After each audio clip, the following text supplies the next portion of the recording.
Satan had intended to destroy the Jews before God's promise to send a Savior could be fulfilled, but he failed. It was while the Roman Empire was at its peak that the clock ran out on his efforts, and the time arrived for the ultimate fulfillment of God's promise to Abraham and Sarah that the whole world would be blessed through their descendants. Jesus, the Messiah, was born. The Jews had made it.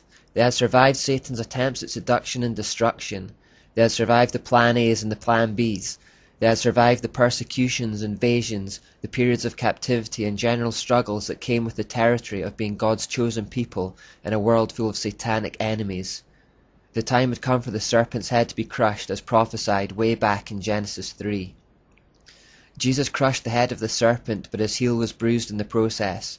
He was crucified at the hands of the Romans, but then rose from the dead on the third day, defeating sin and crushing death. He restored man to God and repaired the disconnection that had taken place when Adam and Eve had sinned in the Garden of Eden. In the person of Jesus, the world saw God in human form. We saw his character and nature more clearly than we ever had before. He corrected the errors that had crept into the Jews' religion and revealed and established a new covenant. Jesus' arrival marked a new phase in God's plan.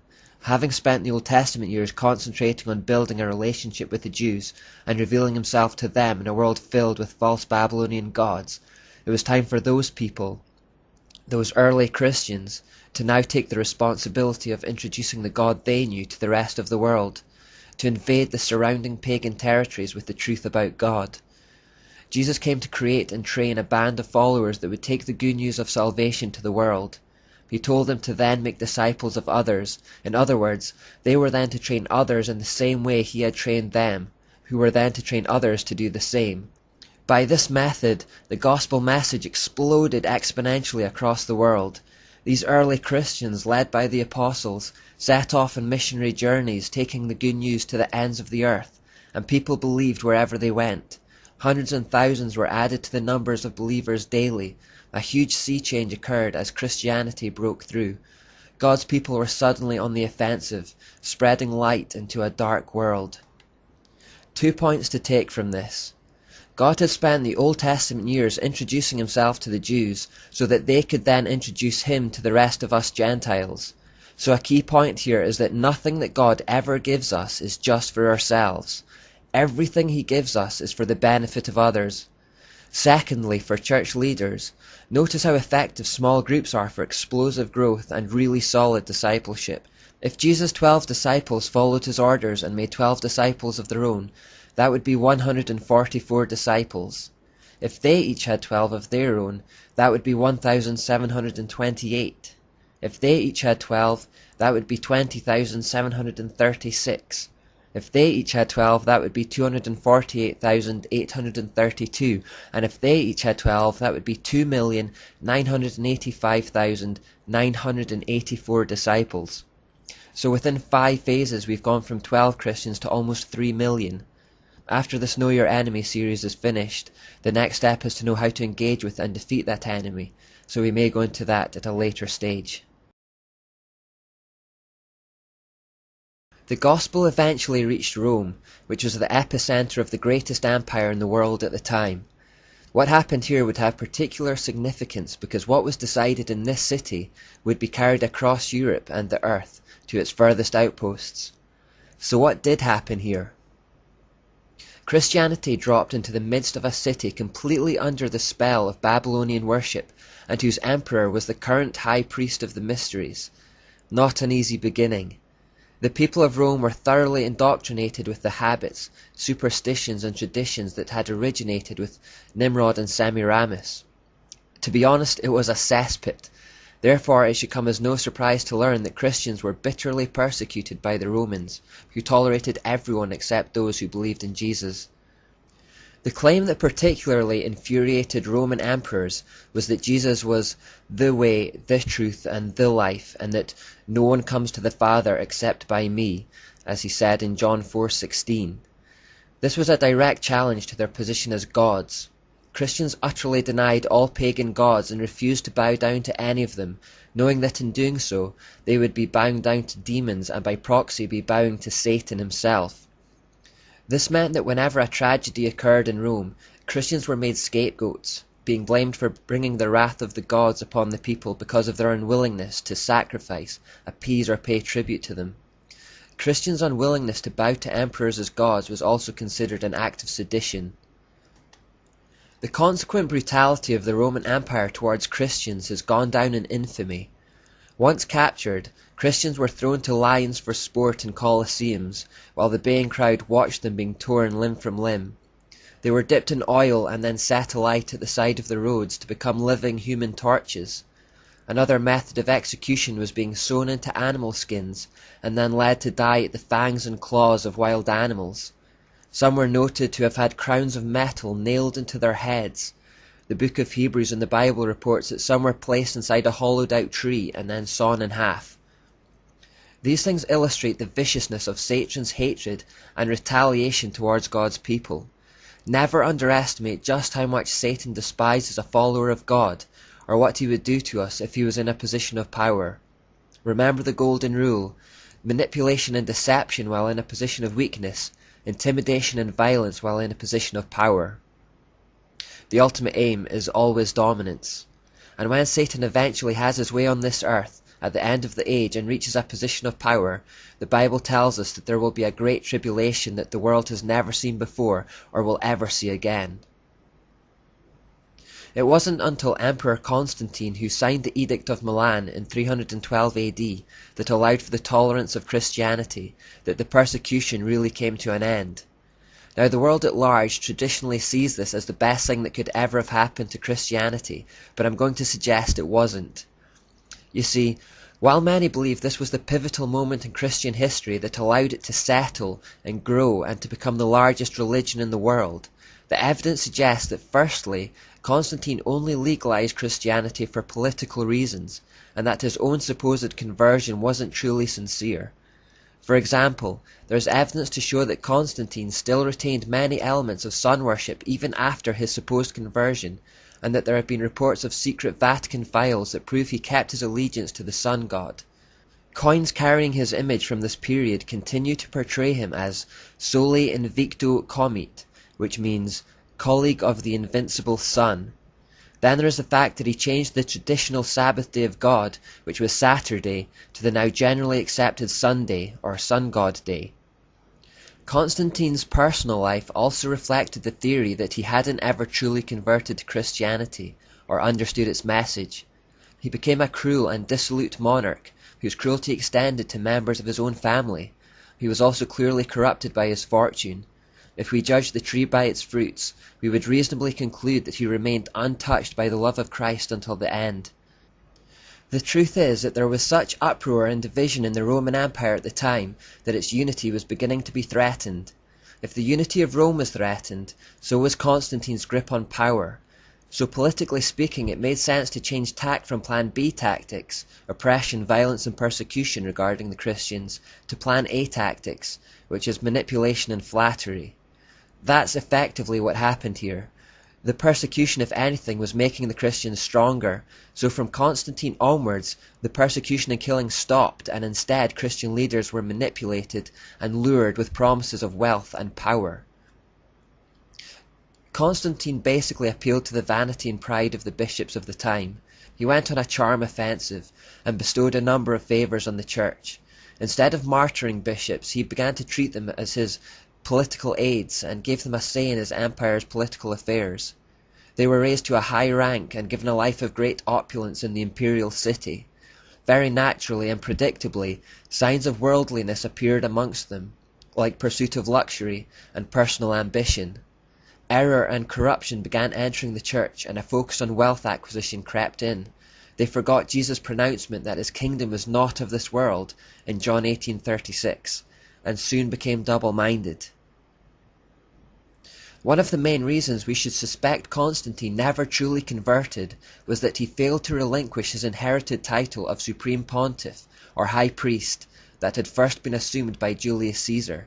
Constantine therefore remained the official earthly head of the mysteries throughout his life.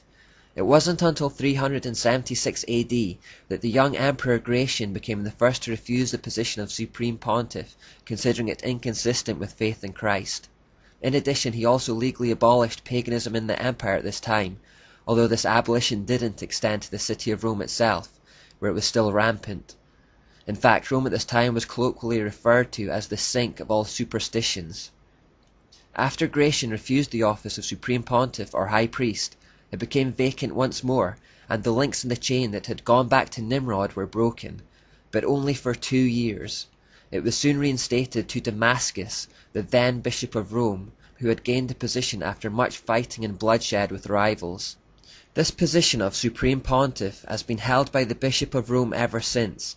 The Bishop of Rome is better known today as the Pope, and therefore the Catholic Pope is still the head of the mysteries of Babylon and its pagan offshoots today.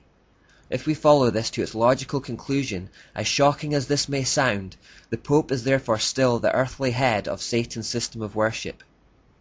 Stanley's History on page 40 says, "The popes fill the place of the vacant emperors at Rome, inheriting their power, their prestige, and their titles from paganism."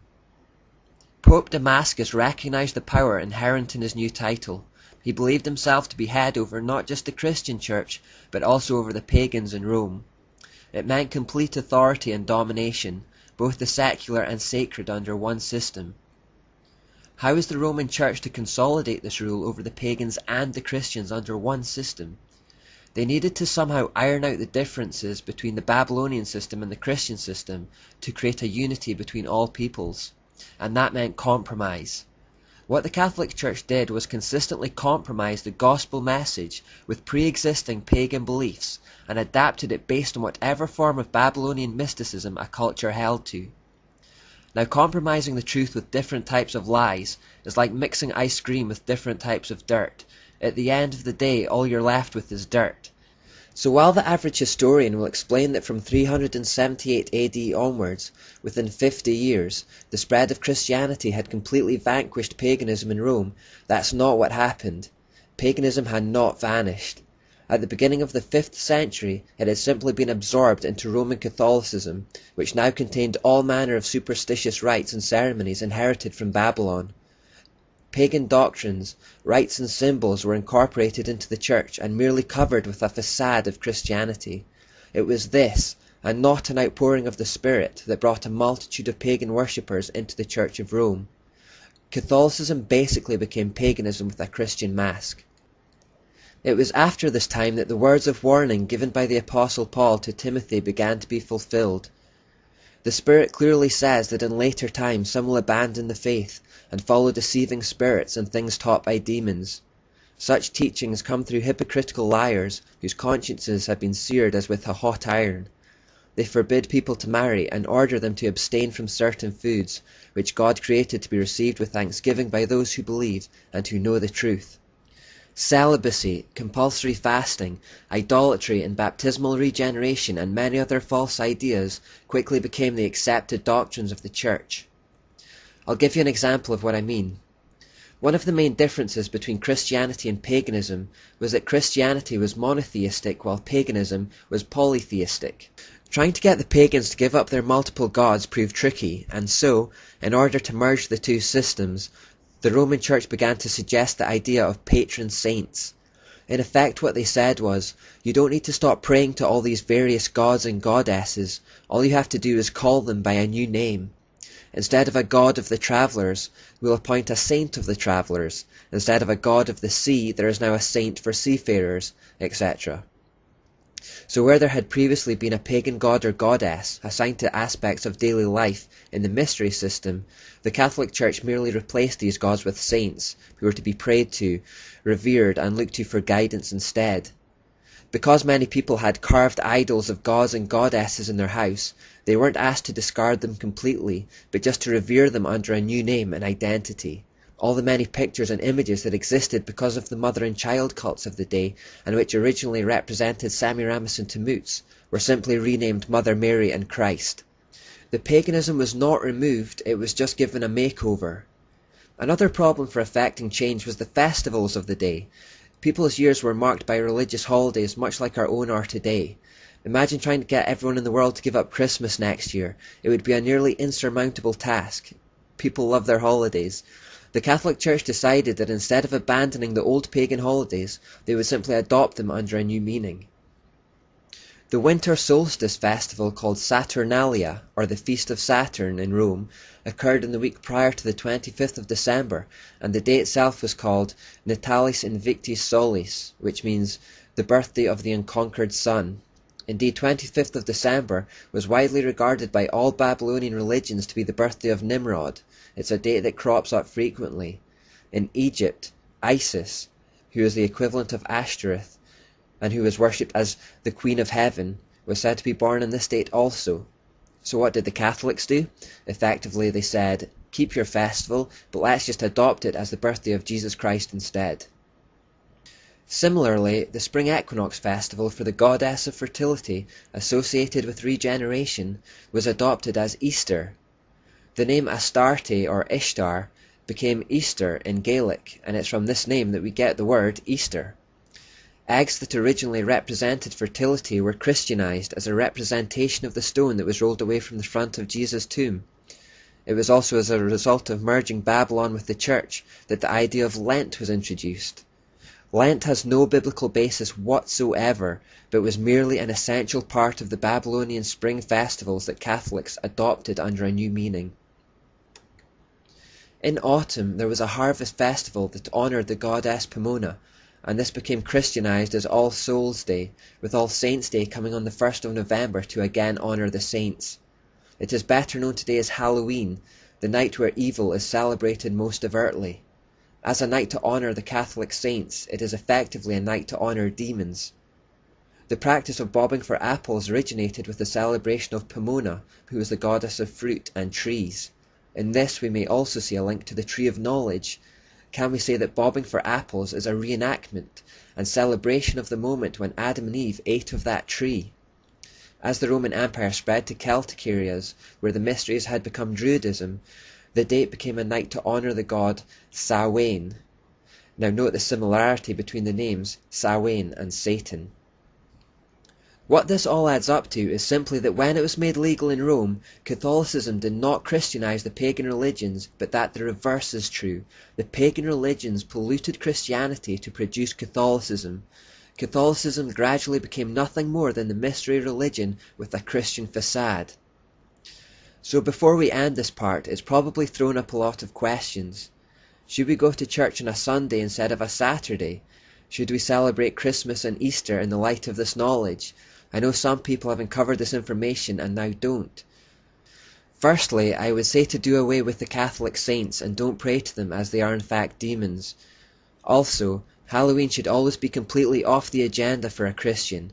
It remains from all possible angles nothing but a celebration of evil, witchcraft, sorcery, darkness, occult activity and demons.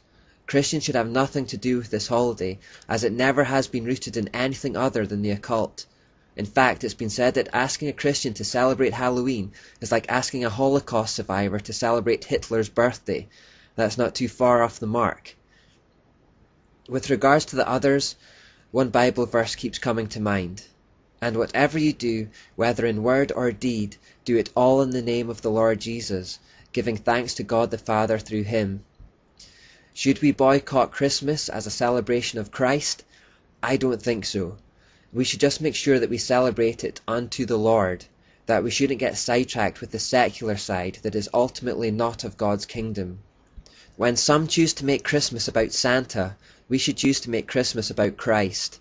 When some choose to make Easter about rabbits, we should celebrate it unto the Lord and make it about Christ also.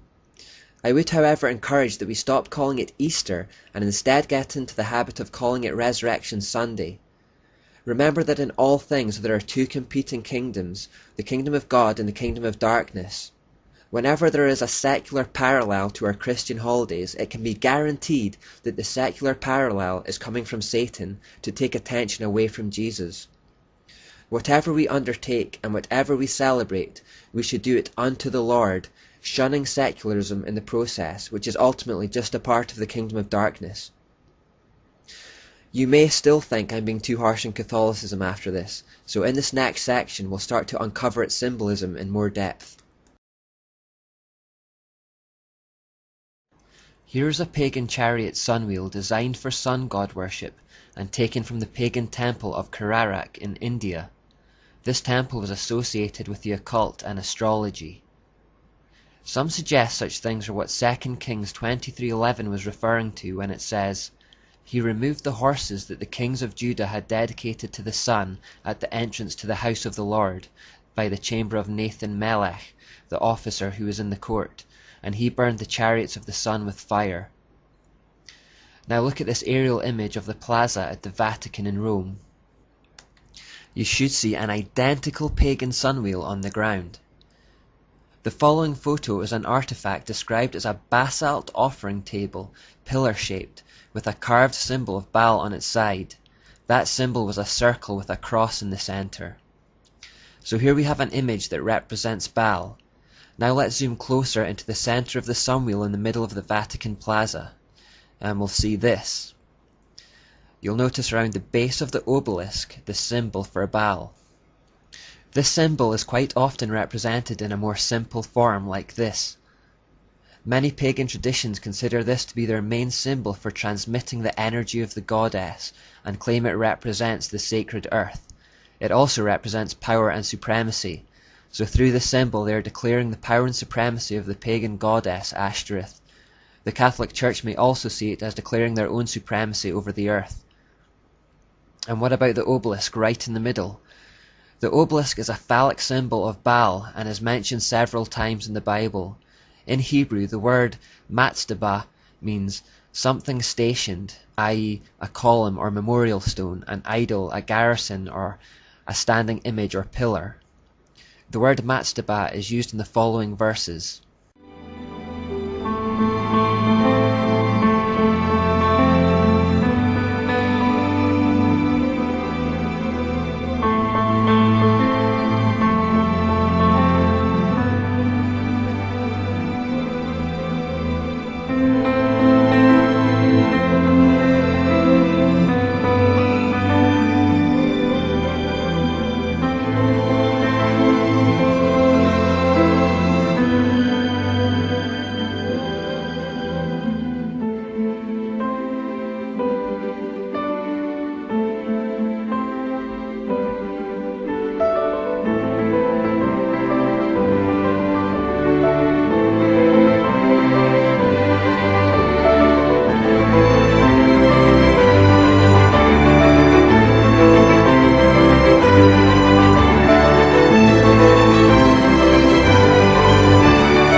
So we can see from the multitude of verses that not only were they extremely prevalent in ancient times, but that God utterly despises them and would have them destroyed and turned into dust because they represent the satanic Baal and Asherah.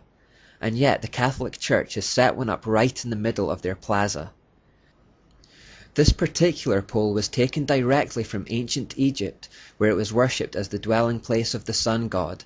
It is the largest in existence and now takes pride of place in the centre of Catholic HQ. Now why would a Christian organisation take a sun god monument that God repeatedly says should be destroyed and set it up in the middle of their city? The following is also a symbol for Ashtoreth. This is called the sun sign, and if you were to look down from directly above the Vatican obelisk, this is a fairly accurate representation of what you would see. A dot within a circle. What does it mean? Well, remember, the mystery religion is obsessed with sexuality. In this symbol, the phallic obelisk is represented by the dot in the center, and the circle itself is the feminine part, or the womb. By placing the phallic pole within the circle, it represents a sexual union between the male and the female. We see these symbols replicated time after time in Catholicism. For example, notice the symbol of Baal on the papal stole here. The following is also to be found in Rome. It supposedly depicts Peter. However, this statue was actually removed from the Pantheon in Rome, where he once represented Jupiter, a form of Baal. He is one of those renamed idols I mentioned earlier. You will notice the sun wheel on his head, and the symbol for Baal behind him once more on the wallpaper. You may also notice that his right foot has been worn away from the kisses that people have placed there over the years. This practice of kissing idols is also borrowed from Babylon. In 1 Kings 19:18 it says, "Yet I reserve 7,000 in Israel, all whose knees have not bowed down to Baal, and all whose mouths have not kissed him." This perhaps gives us deeper insight into the words Jesus spoke to his betrayer in the Garden of Gethsemane. In Luke 22:48 he says, "But Jesus asked him, 'Judas, are you betraying the Son of Man with a kiss?'" Was Jesus at least partly so disgusted with this act because it had a blasphemous connotation, placing him on a level with Baal? When we refer to Revelation 17, which talks about the mystery religion in the last days, we read, "The woman was dressed in purple and scarlet, and was glittering with gold, precious stones and pearls.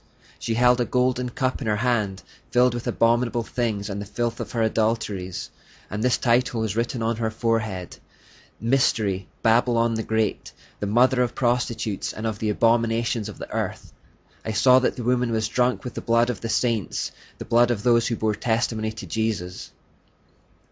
Interesting to note then that purple and scarlet have been adopted as the official colours for Roman Catholicism. Here we see them celebrating Easter around the Asherah or Easter pole. It is significant that they would gravitate to this location at this time. Notice also the groves of trees around them. They too are significant. The church is always referred to as a woman in the Bible. The church is in fact called the bride of Christ, and therefore a prostitute is an apostate church that has abandoned its husband and committed adultery with others. The Catholic Church has prostituted itself with the world for centuries in order to acquire land, wealth, power and prestige. It is the richest institution in the world, and much of that wealth was gained by immoral means. The Bible tells us some more about this woman, saying, "She held a golden cup in her hand." Mass in Catholicism is always taken in a golden chalice. They allow the outside to be silver as long as the inside is plated with gold. As for being drunk with the blood of the saints, Christians have often been systematically persecuted wherever the Catholic Church has had supreme power. The Catholic Church refers to Mary as Queen of Heaven, and she was recently given the title of Co-Redemptrix, meaning that she is as responsible for our redemption as Jesus. Now we've heard that title Queen of Heaven before in relation to someone else. Her other titles should remind us of that same woman, the Great Mother, the Virgin Mother, the Celestial Mother, the Mother of God, the Eternal Virgin. These are names given to Mary that were also given to Semiramis or Ashtoreth. In Jeremiah 7:18 we read, "No wonder I am so angry. Watch how the children gather wood and the fathers build sacrificial fires. See how the women knead dough and make cakes to offer to the Queen of Heaven, and they pour out liquid offerings to their other idol gods." God hates this reverence for the so-called Queen of Heaven, and yet the Catholic Church now states that Mary was perfect at birth and without sin. Catholics are taught to pray to Mary as she has in her hands the work of our salvation. In other words, she is idolized. She has been deified. The Catholic Mary is none other than Asherah with a Christian facade. The Catholics did not get rid of Asherah, they simply gave her a new name. They even crown statues of Mary like this.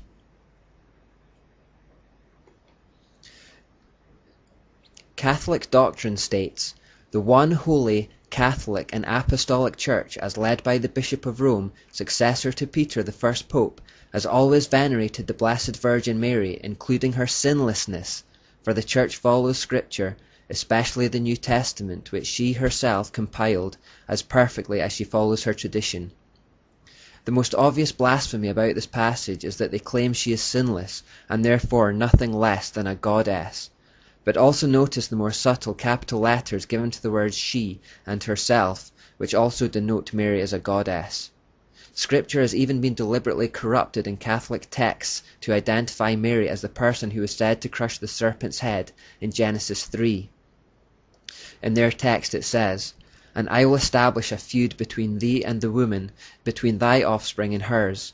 She is to crush thy head, while thou dost lie in ambush at her heels." Mary has become a false goddess in the Catholic Church and an antichrist. Pope Pius IX declared that Mary was immaculately conceived, suggesting that Jesus was only divine because Mary was divine first, as the Mother of God.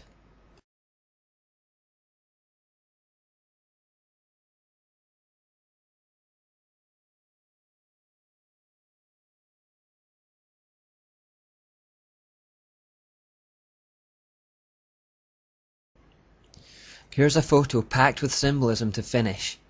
The background contains a multitude of 8-pointed stars, which we haven't gone into yet, but which actually represents Asherah as well. Then there's a pillar upon which an idol of Mary stands, with a crown on her head and a sun symbol behind her head. Symbolism allows hidden information to be communicated in plain sight. Symbols such as these can be found in various other places around the Vatican. They are everywhere, and we'll look at them more in the next part. But to finish this part, a scene from a 90s TV series called The Mists of Avalon, which highlights perfectly how the pagan goddess became Mary. Avalon faded from the world of men, and only Glastonbury marked where its wonders had been. The Saxons overran Britain and made it their own, and the goddess was forgotten.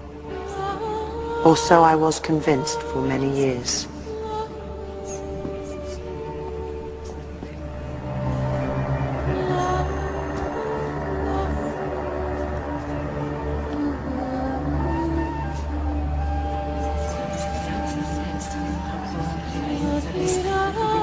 Virgin Mary, Mother of God, pray for me.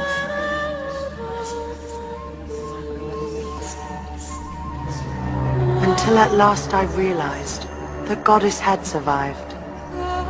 She had not been destroyed, but had simply adopted another incarnation. And perhaps one day, future generations will be able to bring her back as we knew her, in the glory of Avalon.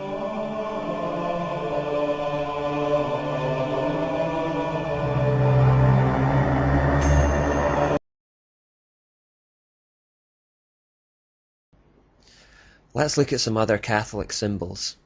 In this photo, notice the numerous symbols of the sun, moon and stars above the windows. Further evidence of sun worship can be found in the dome of St. Peter's. Notice the sun at the centre of the dome through which sunlight comes. A little known fact is that Catholic churches are built so that worshippers stand facing the east.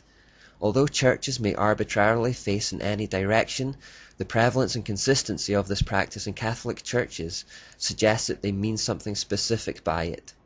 Just as the Jewish temple had worshippers facing to the west, and the tabernacle likewise had its entrance on the east side, it is strange to find that this has been reversed. But then we read in Ezekiel 8:14-16, "He brought me to the north gate of the Lord's temple, and some women were sitting there, weeping for the god Tammuz. Have you seen this, he asked, but I will show you even more detestable sins than these. Then he brought me into the inner courtyard of the Lord's temple. At the entrance to the sanctuary, between the entry room and the bronze altar, there were about 25 men with their backs to the sanctuary of the Lord. They were facing east, bowing low to the ground, worshipping the sun." Catholic churches are built facing the east because it represents turning their backs to the Lord and instead worshipping the rising sun.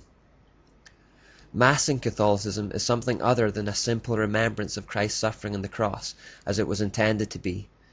The Church of Rome has perverted it into a reenactment of Christ's sacrifice. It is claimed that the Catholic priest literally sacrifices Christ each time on the altar for the sins of those present and those who have died. The idea is that Jesus' death and resurrection was not a once and for all act, but that they need to continually crucify him over and over to keep atoning for sins. Pope Pius X described it as follows: "The Holy Mass is a prayer itself, even the highest prayer that exists. It is the sacrifice dedicated by our Redeemer on the cross, and is repeated every day on the altar." The blasphemy of the Catholic Church is that they claim to kill Jesus every day through the ritual, causing him perpetual suffering. Nothing could be more obviously from the mind of Satan than this. It is also full of bowing, crossings, and genuflections. This is a far cry from the practice of Jesus or the apostles. Then there is the circular wafer, which again represents the sun. As it is held aloft, Catholics are encouraged to venerate or worship it. After being held aloft, it is then placed in the center of something called a monstrance. These are a few types of monstrance. You will instantly recognize the solar and lunar imagery. By placing the wafer, representing the sun, on the lunar monstrance, you symbolically create a sexual joining of the male and female gods. You may also notice that this monstrance looks like the logo for the United Nations, and we'll get into that later. The joining of the sun and crescent moon in this way was prevalent in pagan cultures. In this example, which is a pagan Canaanite pillar, we see raised hands in praise of the sun disk within the crescent moon. In this next one we see an Egyptian statuette of an Apis bull, which is one of the most complete representations of Mystery Babylon religion there could ever be. We have the bull itself, which as we know represents Nimrod. We have the sun disk representing Tammuz. We have the crescent moon, which represents Semiramis, and the serpent representing Satan, all compiled into one statue. So this is the most evil statue that you could possibly imagine. In this final example, we see an ancient depiction of Isis, the Egyptian Asherah, the female goddess, with the same symbolism. She is holding her son Tammuz. Then there's the sun disk on her head within the crescent. Often within sun disks you'll see a face like this. Wherever you see a face within a sun, you are looking at a representation of Baal. Another feature of Catholicism is the crucifix. This is the image of Jesus still nailed to the cross, and only Catholics use it. Often depictions are far more graphic in their detail than this and include blood and gore. This is linked with the blasphemous doctrine of the Mass, where Christ is continually sacrificed on the altar. By perpetually displaying Jesus on the cross, they are continually crucifying him. Another feature of such crosses can be the circle or sun image around the intersection, as shown here. It is particularly prevalent in what are now called Celtic crosses. Referring back to the previous part, you should notice that it creates the quartered circle symbol, which represents Asherah, and which is supposedly used to transmit the energy of the goddess. The idea of continual works or sacrifices to appease the gods and to earn your salvation is a pagan one, and exists in all false religions. As it was once put very succinctly, every other religion says, do, but Christianity is the only one that says, done. The sacrifice of Christ was a one-time only event that is completely sufficient for the atonement of sins.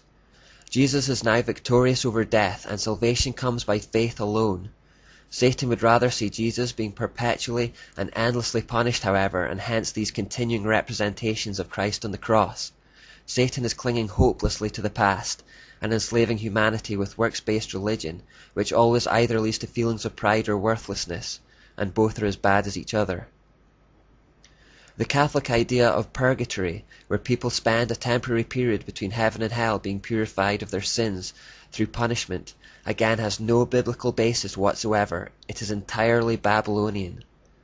The idea of the halo, a circle of light or a sunburst around the head, is also a Catholic invention rooted in sun worship. Often when Mary is involved, the halo takes the form of a circle of stars, each one representing her demonic offspring. The name Vatican itself actually means the divining serpent, and comes from the Latin vatis, which means diviner, and can, which means serpent. The word and act of celibacy comes from the name of a Roman pagan goddess, Cybele, and has no biblical basis whatsoever. The letters IHS are common in Catholicism, and although the official line is that they stand for Iesous hominum salvator, which means Jesus, the Saviour of men, it also happens to be the initials for an Egyptian form of the unholy trinity, Isis, Horus, and Seb. Now this one may seem like pure conjecture, but another key point that we'll go into later is that in occultism there is always a double explanation for symbols like these. There is always a false, seemingly light and good meaning, and a true but dark meaning. The sunburst surrounding the letters gives the game away a little in this particular symbol. There is in fact no need for me to highlight individual examples, as many notable Catholics are fairly candid about their adoption of paganism. For example, in The Externals of the Catholic Church by John F. Sullivan we read, "It is interesting to note how often our Church has availed herself of practices which were in common use among pagans. Thus it is true in a certain sense that some Catholic rites and ceremonies are a reproduction of those pagan creeds." In The Story of Catholicism on page 37 we read, "It has often been charged that Catholicism is overlaid with many pagan incrustations. Catholicism is ready to accept that accusation and even to make it her boast. The great god Pan is not really dead, he is baptized." Now Pan is listed in the Satanic Bible as the horned god and is one of the infernal names of Satan. Obviously Satan cannot be baptized.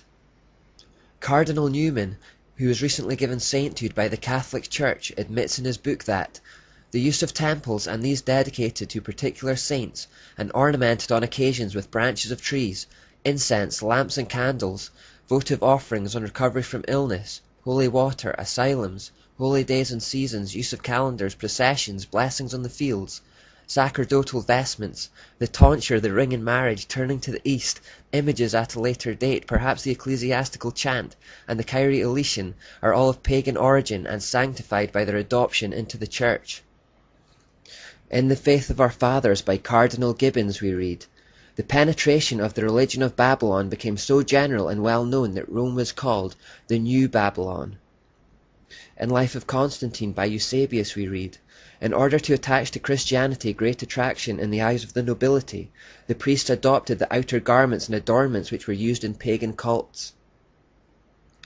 In Religious Tradition and Myth by Dr. Edwin Goodenough we read, "The Church did everything it could to stamp out such pagan rites, but had to capitulate and allow the rites to continue with only the name of the local deity changed to some Christian saint's name." But we can find many other examples if we choose. We sometimes see the Pope and other members of the Catholic clergy wearing Saturno hats, for example, and this is in honor of the god Saturn. Most other times priests wear mitre hats, and these are connected to Dagon, another type of Babylonian god. Here's a depiction of Dagon alongside the Pope with his mitre. Here you may also see that the Pope is holding a staff called the Twisted Cross. Roman Catholic author Piers Compton writes about it in his book, saying, "The Twisted Cross is a sinister symbol used by Satanists in the 6th century that had been revived at the time of Vatican II. This was a bent or broken cross on which was displayed a repulsive and distorted figure of Christ, which the black magicians and sorcerers of the Middle Ages had made use of to represent the biblical term Mark of the Beast. Yet not only Paul VI, but his successors, the 2 John Pauls, carried that object and held it up to be revered by the crowds, who had not the slightest idea that it stood for Antichrist." So the staff being held in the Pope's hand is an open representation of the Antichrist, but only if you're initiated with the knowledge to really see that. This is the nature of the occult, things that are in the open but whose true meanings are concealed. This was never more true than in March 2000 when Pope John Paul II preached an updated Sermon on the Mount at the altar of Chorazim in Israel.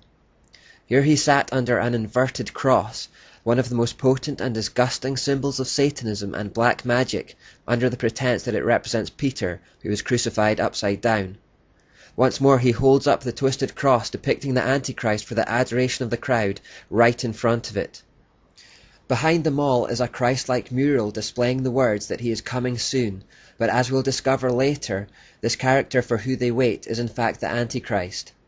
These pictures represent perfect examples of how occult symbolism always has 2 meanings, a false public and acceptable front, and then a true hidden meaning behind it. This is another common symbol of Catholicism, the XP or the Chi Rho. The false and light explanation is that it represents Christ, as the first two letters in Christ's name are X and P in Greek. Now this is an extremely tenuous link at the best of times, but Albert Pike in the Freemason handbook Morals and Dogma reveals the true origin of this symbol. The active and passive principles of the universe were commonly symbolized by the generative parts of man and woman. The Indian lingam was the union of both, as were the boat and mast and the point within a circle, all of which expressed the same philosophical idea as to the union of the two great causes of nature which concur, one actively and the other passively, in the generation of all beings. What he's basically saying is that it's another expression of the point within the circle we looked at earlier. It represents sexual union. Then there is the Vatican's crest. This is clearly a serpent or dragon, which is the symbol for Satan himself. Just a couple more to finish. In Rome there was a male god called Janus, who had a female partner called Cybele, from which we get the word celibacy. Cybele was always depicted wearing a tower as a crown, which was on account of her being the first to erect towers in cities, and this helps identify her as Semiramis under a new name. Janus was always depicted as carrying a key, because he was considered to be the grand mediator between heaven and earth. He was worshipped as the god of doors and hinges, and was called the grand opener and shutter, meaning the door of heaven would not be open to your prayers unless you first invoked Janus. The worship of Janus prevailed in Asia Minor at the same time the Lord commanded John to write in Revelation, "To the angel of the church in Philadelphia write, These are the words of him who is holy and true, who holds the key of David. What he opens no one can shut, and what he shuts no one can open."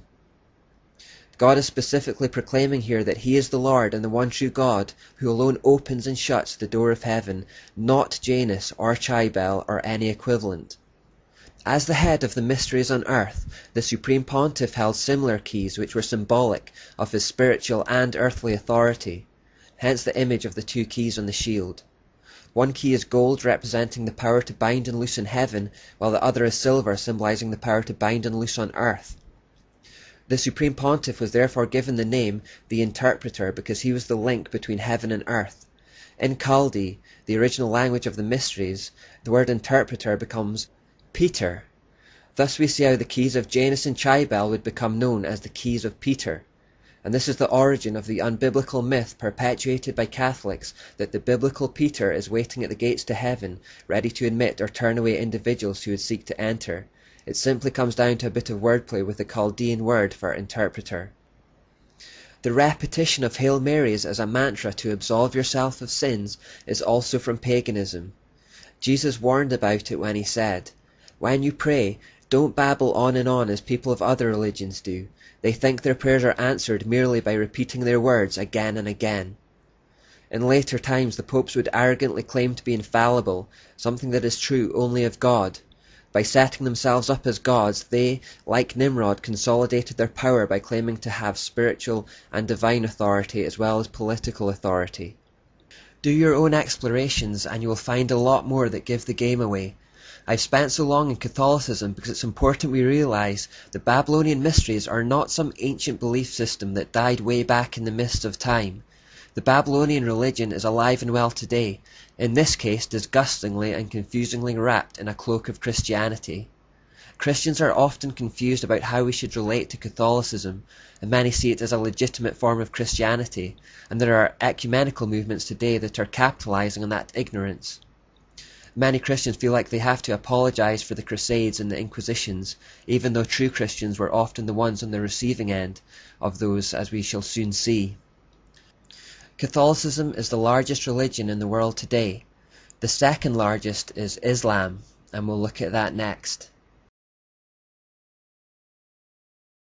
So we've established so far that there are just two routes for all world religions and belief systems. The first route comes from Nimrod, Babylon, and behind it is Satan. The second route comes from Israel, the worship of the God of Abraham, Isaac, and Jacob. These are the two competing kingdoms in this world, the kingdom of darkness and the kingdom of light. Now some people, particularly Muslims themselves, would have you believe that Islam belongs to the second route, that it shares its origins with Judeo-Christianity and is something of a continuation of those faiths, that Islam is the last and true revelation of the Judeo-Christian God to his people. Even some Christians have been deceived into thinking that the word Allah is just an Arabic word for the Christian God, Yahweh, and that we are connected somehow. While we can't go through every religion one by one to show the links to Babylon, it's worth taking a little time to study Islam because of its prevalence on the world stage right now. So what I intend to do in this part is briefly show that Islam finds its roots in Babylon. The beginnings of Islam go back to Muhammad, who was born in 570 AD in Mecca, and who is revered in Islam as the last great prophet of God, usurping the authority and preeminence of Moses, Elijah, and even Jesus himself. Because religions tend to assume the character of their founding figure, this is the best place to start in understanding Islam.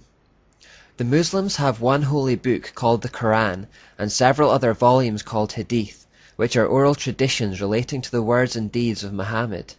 Hadiths are considered important tools for determining the Muslim way of life. Sahih al-Bukhari and Sahih Muslim are thought to be particularly authoritative. According to the Hadith of Bukhari, Muhammad used to retire to a cave alone, where he would spend long periods of time, several days, praying to Allah. It was in the cave that he experienced an encounter with an angel who apparently gave him a revelation from God. The angel asked him to read some writing, whereupon he replied that he couldn't read. Muhammad was illiterate. The angel then pressed upon him with such force and in such a way that he felt like he was going to die. Clearly it was a distressing experience. Upon returning to his wife Khadija, he is reported to have been terrified, indeed his neck muscles twitching with terror, and convinced that he had encountered something satanic. Now his wife Khadija had a Roman Catholic cousin called Waraka. Khadija ran to Waraka to report this experience to him to see if he had any insight from his Catholic religion. In response, Waraka wrongly referenced Moses as receiving revelations from the angel Gabriel in this manner, and suggested this could have been what had happened to Muhammad. The angel Gabriel is in fact only mentioned in the Bible 4 times, twice in Daniel and twice in Luke, and never in relation to Moses. After hearing about this, however, Muhammad's mind was changed about who he had just had an encounter with. He began to think of himself as a prophet who had been visited by an angel of God. As a result of this experience, however, Muhammad became suicidal and attempted to kill himself on multiple occasions. He had 2 main periods of suicidal thinking, where he began attempting to throw himself from mountains in a bid to find relief from mental torture. I said to myself, "Your humble servant is either a poet or a madman, but Quraysh shall never say this of me. I shall take myself to a mountain crag, hurl myself down from it, kill myself, and find relief in that way." The second period of suicidal thoughts came when these visitations ceased. The inspiration ceased to come to the messenger of God for a while, and he was deeply grieved. He began to go to the tops of mountain crags in order to fling himself from them. From these passages that show Muhammad's suicidal mental state, it seems clear he was visited not by an angel but by a demon, or possibly Satan himself, as Muhammad himself had first suspected. Now, visitations from angels who give people a different message were foreseen by the Apostle Paul in his letter to the Galatians. There we read, "But even if we or an angel from heaven should preach a gospel other than the one we preach to you, let them be under God's curse. As we have already said, so now I say again, if anybody is preaching to you a gospel other than what you accepted, let them be under God's curse." The cave experience was not the first time Muhammad had been in contact with something demonic. He apparently had a strange but undefined experience as a child, after which his carer became convinced he had been possessed by a demon. Further evidence for potential demonic possession comes even within the Quran. In Surah 81:22-25 and Surah 69:41-42, people claim that Muhammad was inspired by the devil and something of a madman. Further evidence of Muhammad's mental disturbance is to be found in the Hadith of Bukhari, volume 7 and number 660. For a whole year, he was so bewitched and befuddled that he thought he was having sexual relations with his wives when he wasn't. This is a strange scenario which can realistically only have 2 explanations. Either mental illness caused him to hallucinate, or he had some kind of sexual encounters with demonic entities. Either way, Muhammad was clearly disturbed. At one point in time, Muhammad admitted that Satan had put words in his mouth to compromise with pagan idol worship. These words have become known as the Satanic Verses. He later changed his mind on the issue, but it shows that he was unable to distinguish the source of his revelation. Another politically incorrect but equally true assertion is that he was a paedophile, marrying his wife Aisha when she was 6 years old and consummating the relationship when she was only 9. Muhammad was over 50 years old at the time. All kinds of arguments have been put forward in an attempt to excuse this behavior. Muhammad in fact had over 20 wives in his lifetime, while hypocritically restricting his own followers to just 4. One of his followers says, "I embraced Islam while I had 8 wives, so I mentioned it to the Prophet. The Prophet said, 'Select 4 of them.'" Muhammad himself was so filled with insatiable lusts and sexual desire that he would have relations with all of his wives in one night. Anas bin Malik said, "The Prophet used to visit all his wives in a round during the day and night, and there were 11 in number. I asked Anas, had the Prophet the strength for it? Anas replied, we used to say that the Prophet was given the strength of 30 men. And now we can understand a little why Muslims are promised constant fornication with virgins in their paradise. It reflects the character of their Prophet. In this we also see similarities with the prominence of sexuality in occultism. Finally, as we look for links to Babylon, it should also be noted that Muhammad's visitations came in caves. As we noted way back at the start of this study, Babylonian worship, particularly relating to Nebo, happened in caves and was common practice in the mysteries. Muhammad was born into a culture where moon god worship was dominant. Furthermore, he was born into the Quraysh tribe, who were particularly devoted to the moon god. According to numerous inscriptions, the title of this moon god was Al-Ilah, which means the deity or the god, meaning that he was the chief or high god amongst many gods. Al-Ilah, the god, was shortened to Allah in pre-Islamic times. Now this part may be slightly confusing. Until now we have seen that in the Babylonian system, the sun is always presented as a male god and the moon presented as a female goddess, and yet here we find talk of a male moon god, not a moon goddess. This is because there were certain branches where the roles were reversed. The male divinity became the moon and the female divinity became the sun. This form of the mysteries was particularly prevalent in Arabia and amongst the Saxons and Norsemen of Europe. This role reversal remained widespread around Arabia in particular, long after its popularity had waned elsewhere. Echoes of this lesser-known form still exist today. For example, Cush, Nimrod's father, was worshipped as a god under the title Meni or Manai, which means the numberer. He is accredited under the Babylonian system with inventing arithmetic. Now such has been the influence of the Saxons and Norsemen in particular on Scotland, that we have a New Year festival that still exists today called Hogmanay, and this comes from Hogmanay, which means the feast of the numberer, who numbers the years. Another small example of how Babylon permeates our culture. Muhammad's father and uncle both had the name Allah incorporated into their own names. His father was called Abdallah, and his uncle was called Obidallah.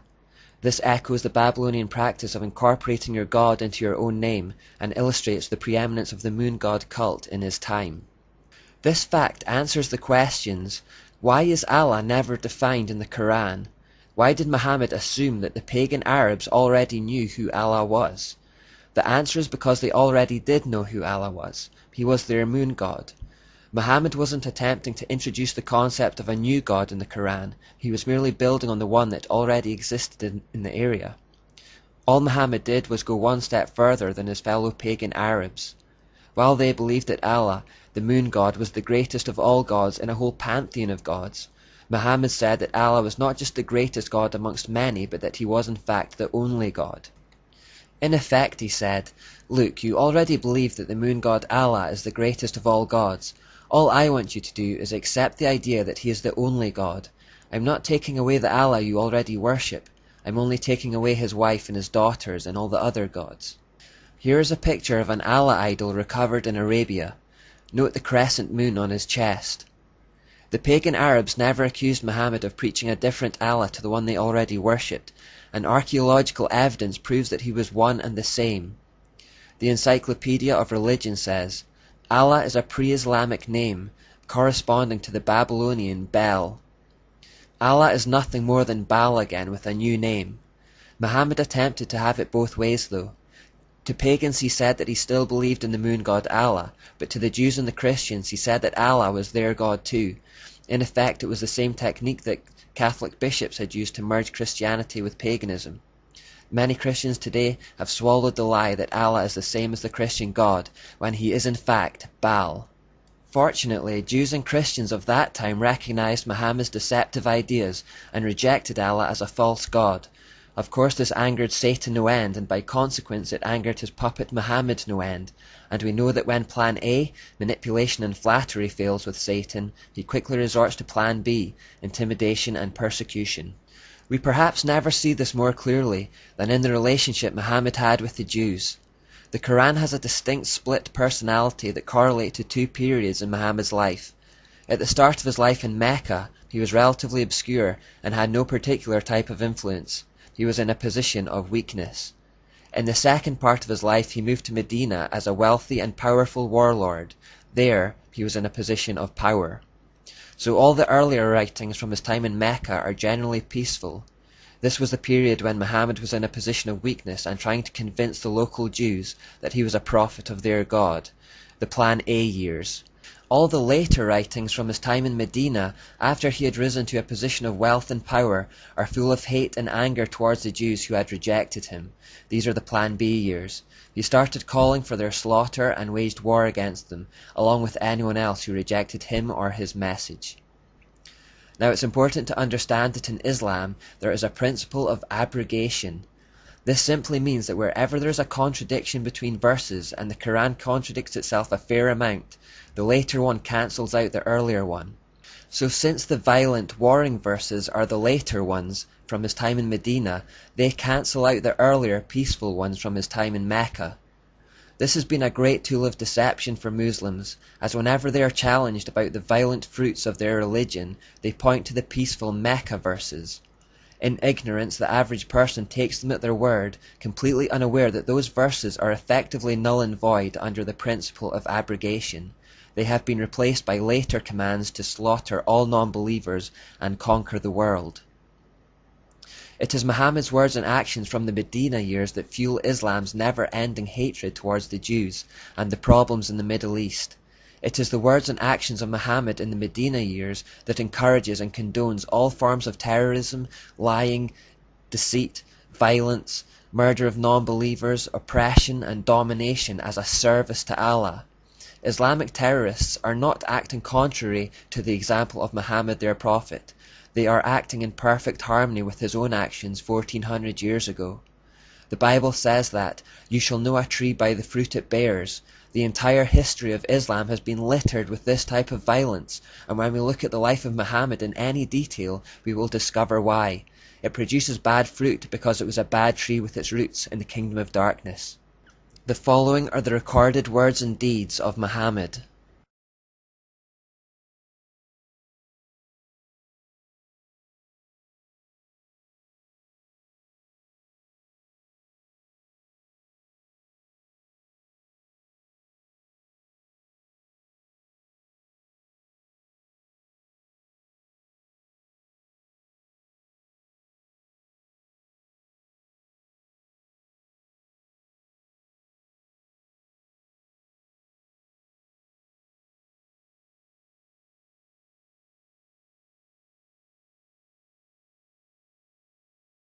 In the following example, we see Muhammad suddenly and conveniently receive a message from Allah to rape captured women.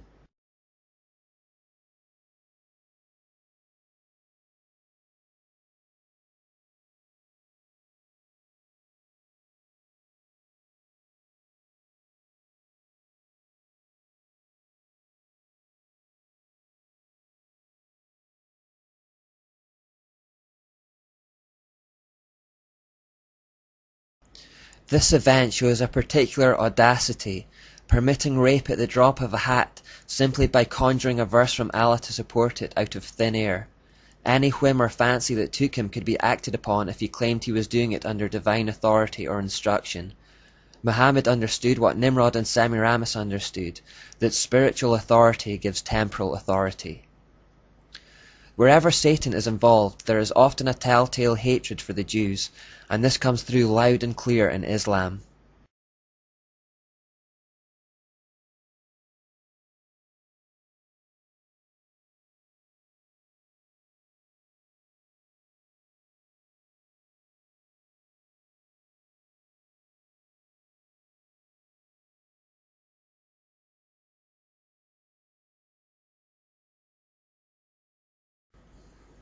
Here, the unbelieving brother was seemingly impressed with Islam's ability to influence people to kill Jews and family members.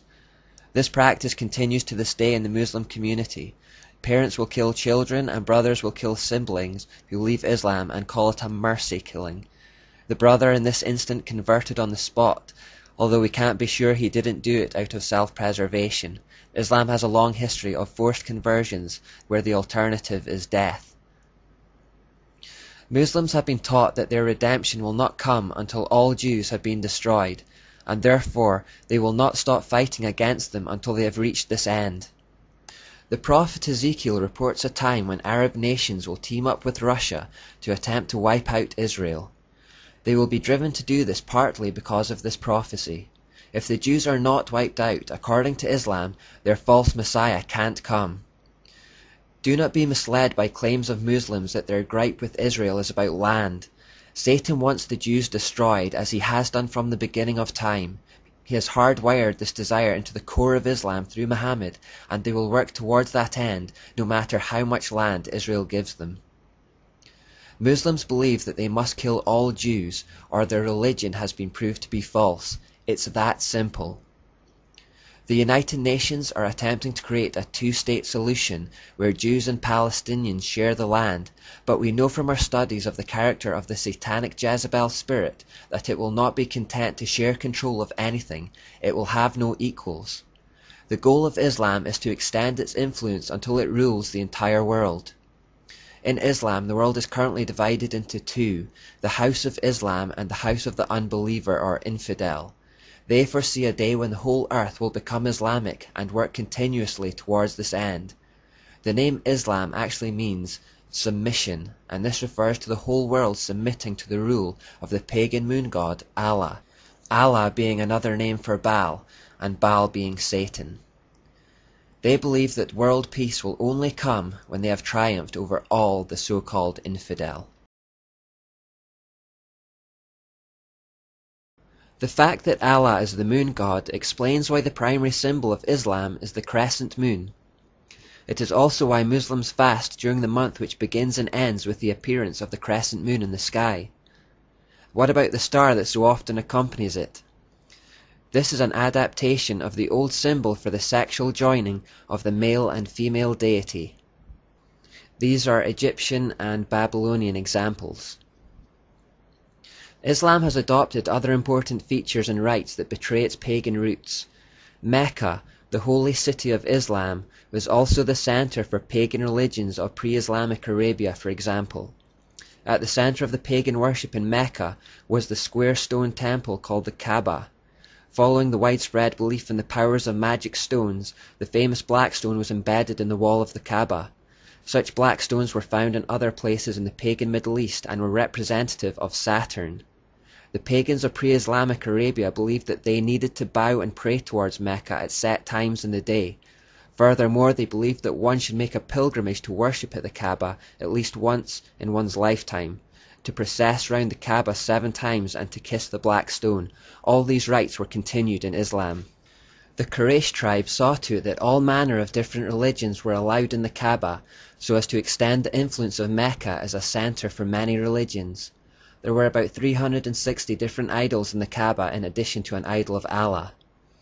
Today we find the black cube, which originally represented Saturn, all over the world.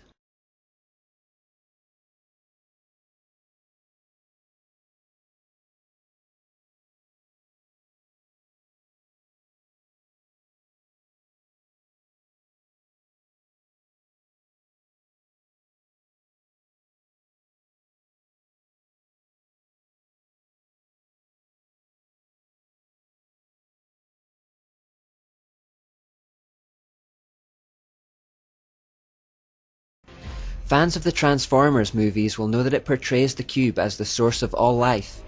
In that movie, both Decepticon and Autobot, good and evil, comes from this one force. The same philosophical idea is found in many other movies like Star Wars, Harry Potter and Wizard of Oz. A key trait of occultism is the idea that behind both the sun and moon, light male and dark female is one source. The force itself is neutral, but can be used for good or evil. Incidentally, you'll also notice a lot of pyramids and sun symbols in the second movie in particular.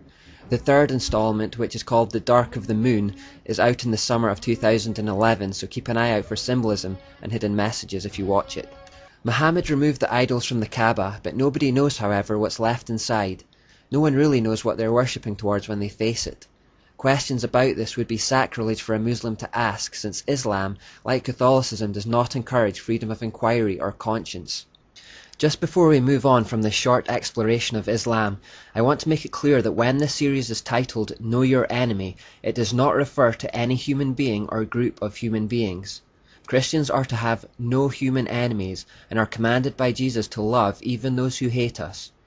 The enemy referred to in the title is a spiritual one.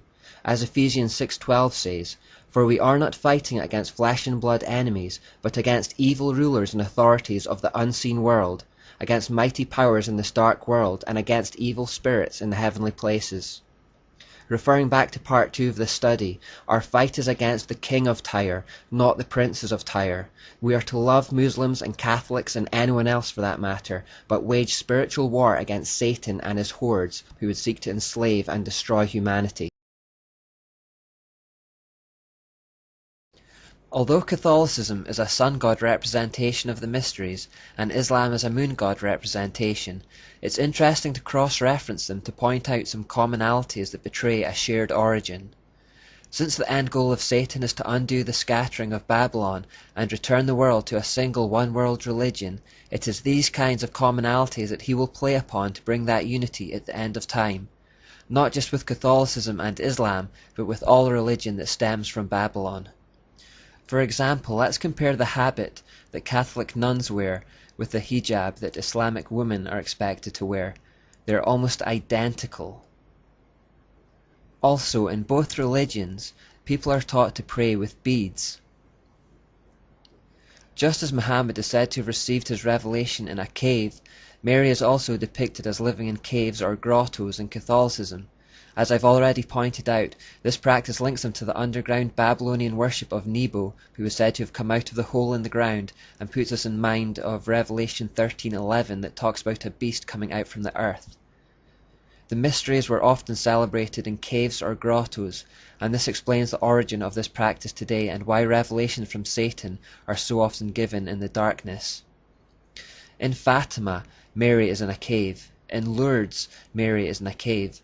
The Pope and Catholic followers enter into these caves to venerate her and thus perpetuate the Babylonian system. Today we may also associate grottos with the secular Christmas character, Santa Claus. Department stores around the world create Santa's grottos around Christmas time and invite kids to enter into it to receive a gift. Again, this mimics a practice that has gone on for millennia. Although we've briefly looked at holidays already, we may revisit them in depth at the end of the study. Catholicism and Islam stand side by side around the world, often in places that were originally pagan in nature. Cathedrals and mosques are frequently built either next to each other, or the two buildings are incorporated into one. Cordoba in Spain is perhaps the most famous example of a cathedral mosque that was originally one and is now the other. It doesn't matter that the building was once consecrated to Catholicism, but is now consecrated to Islam, because both serve the same system. We have noted the sun symbolism in Catholicism. Even though Islam is the moon god version, they still have some sun imagery like on the ceiling of the King Abdullah Mosque in Jordan. Not entirely different to the concept behind St. Peter's Dome in the Basilica. The sounds of the religions are also similarly solemn. This is the sound of an Islamic call to prayer. أشهد أن لا إله إلا الله.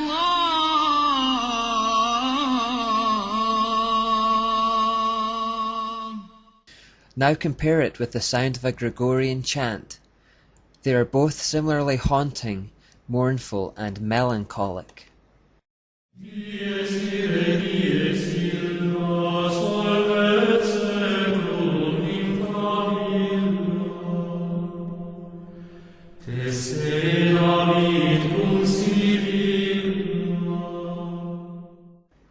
Both religions also make use of the telltale satanic all-seeing eye.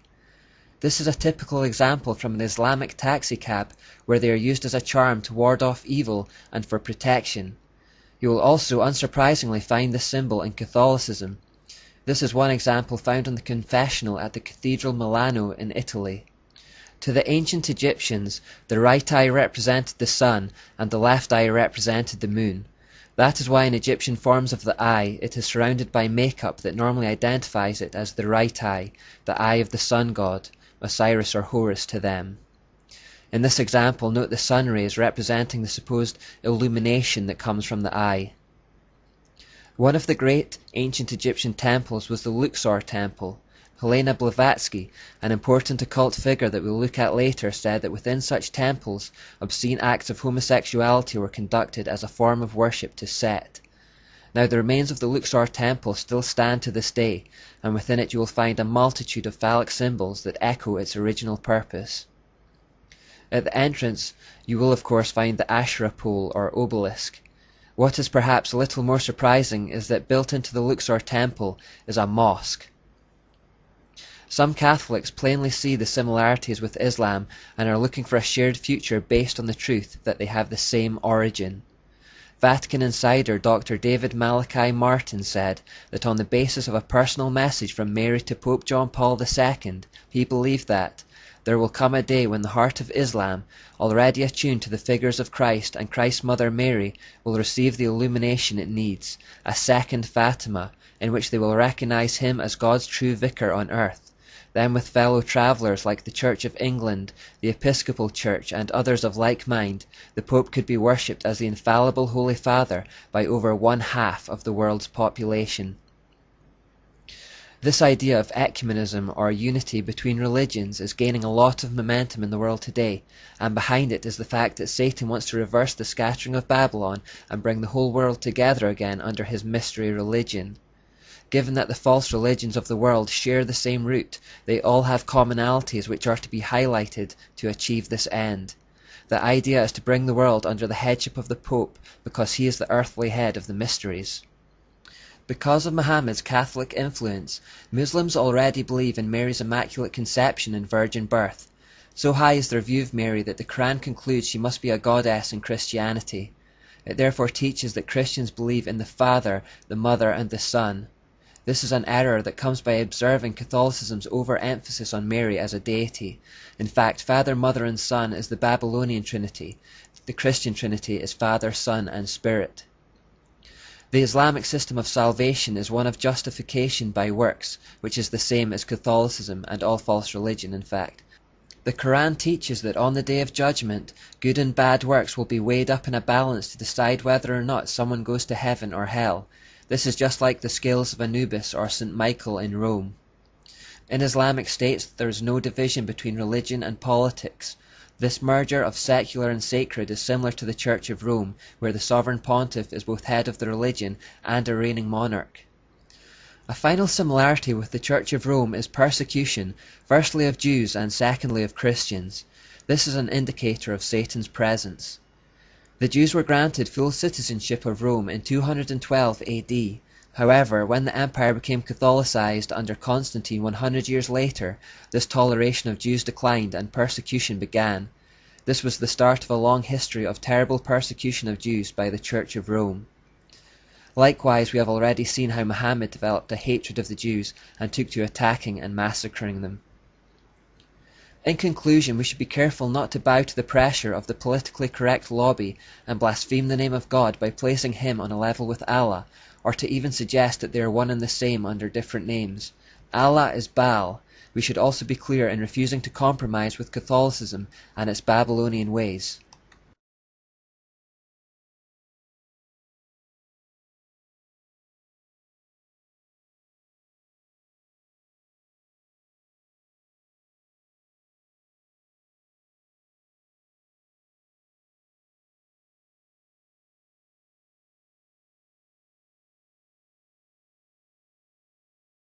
Except for Sikhism, which cropped up in the 15th century, Islam was the last major religion to be founded, and the religious landscape remained quite settled for about 1,000 years.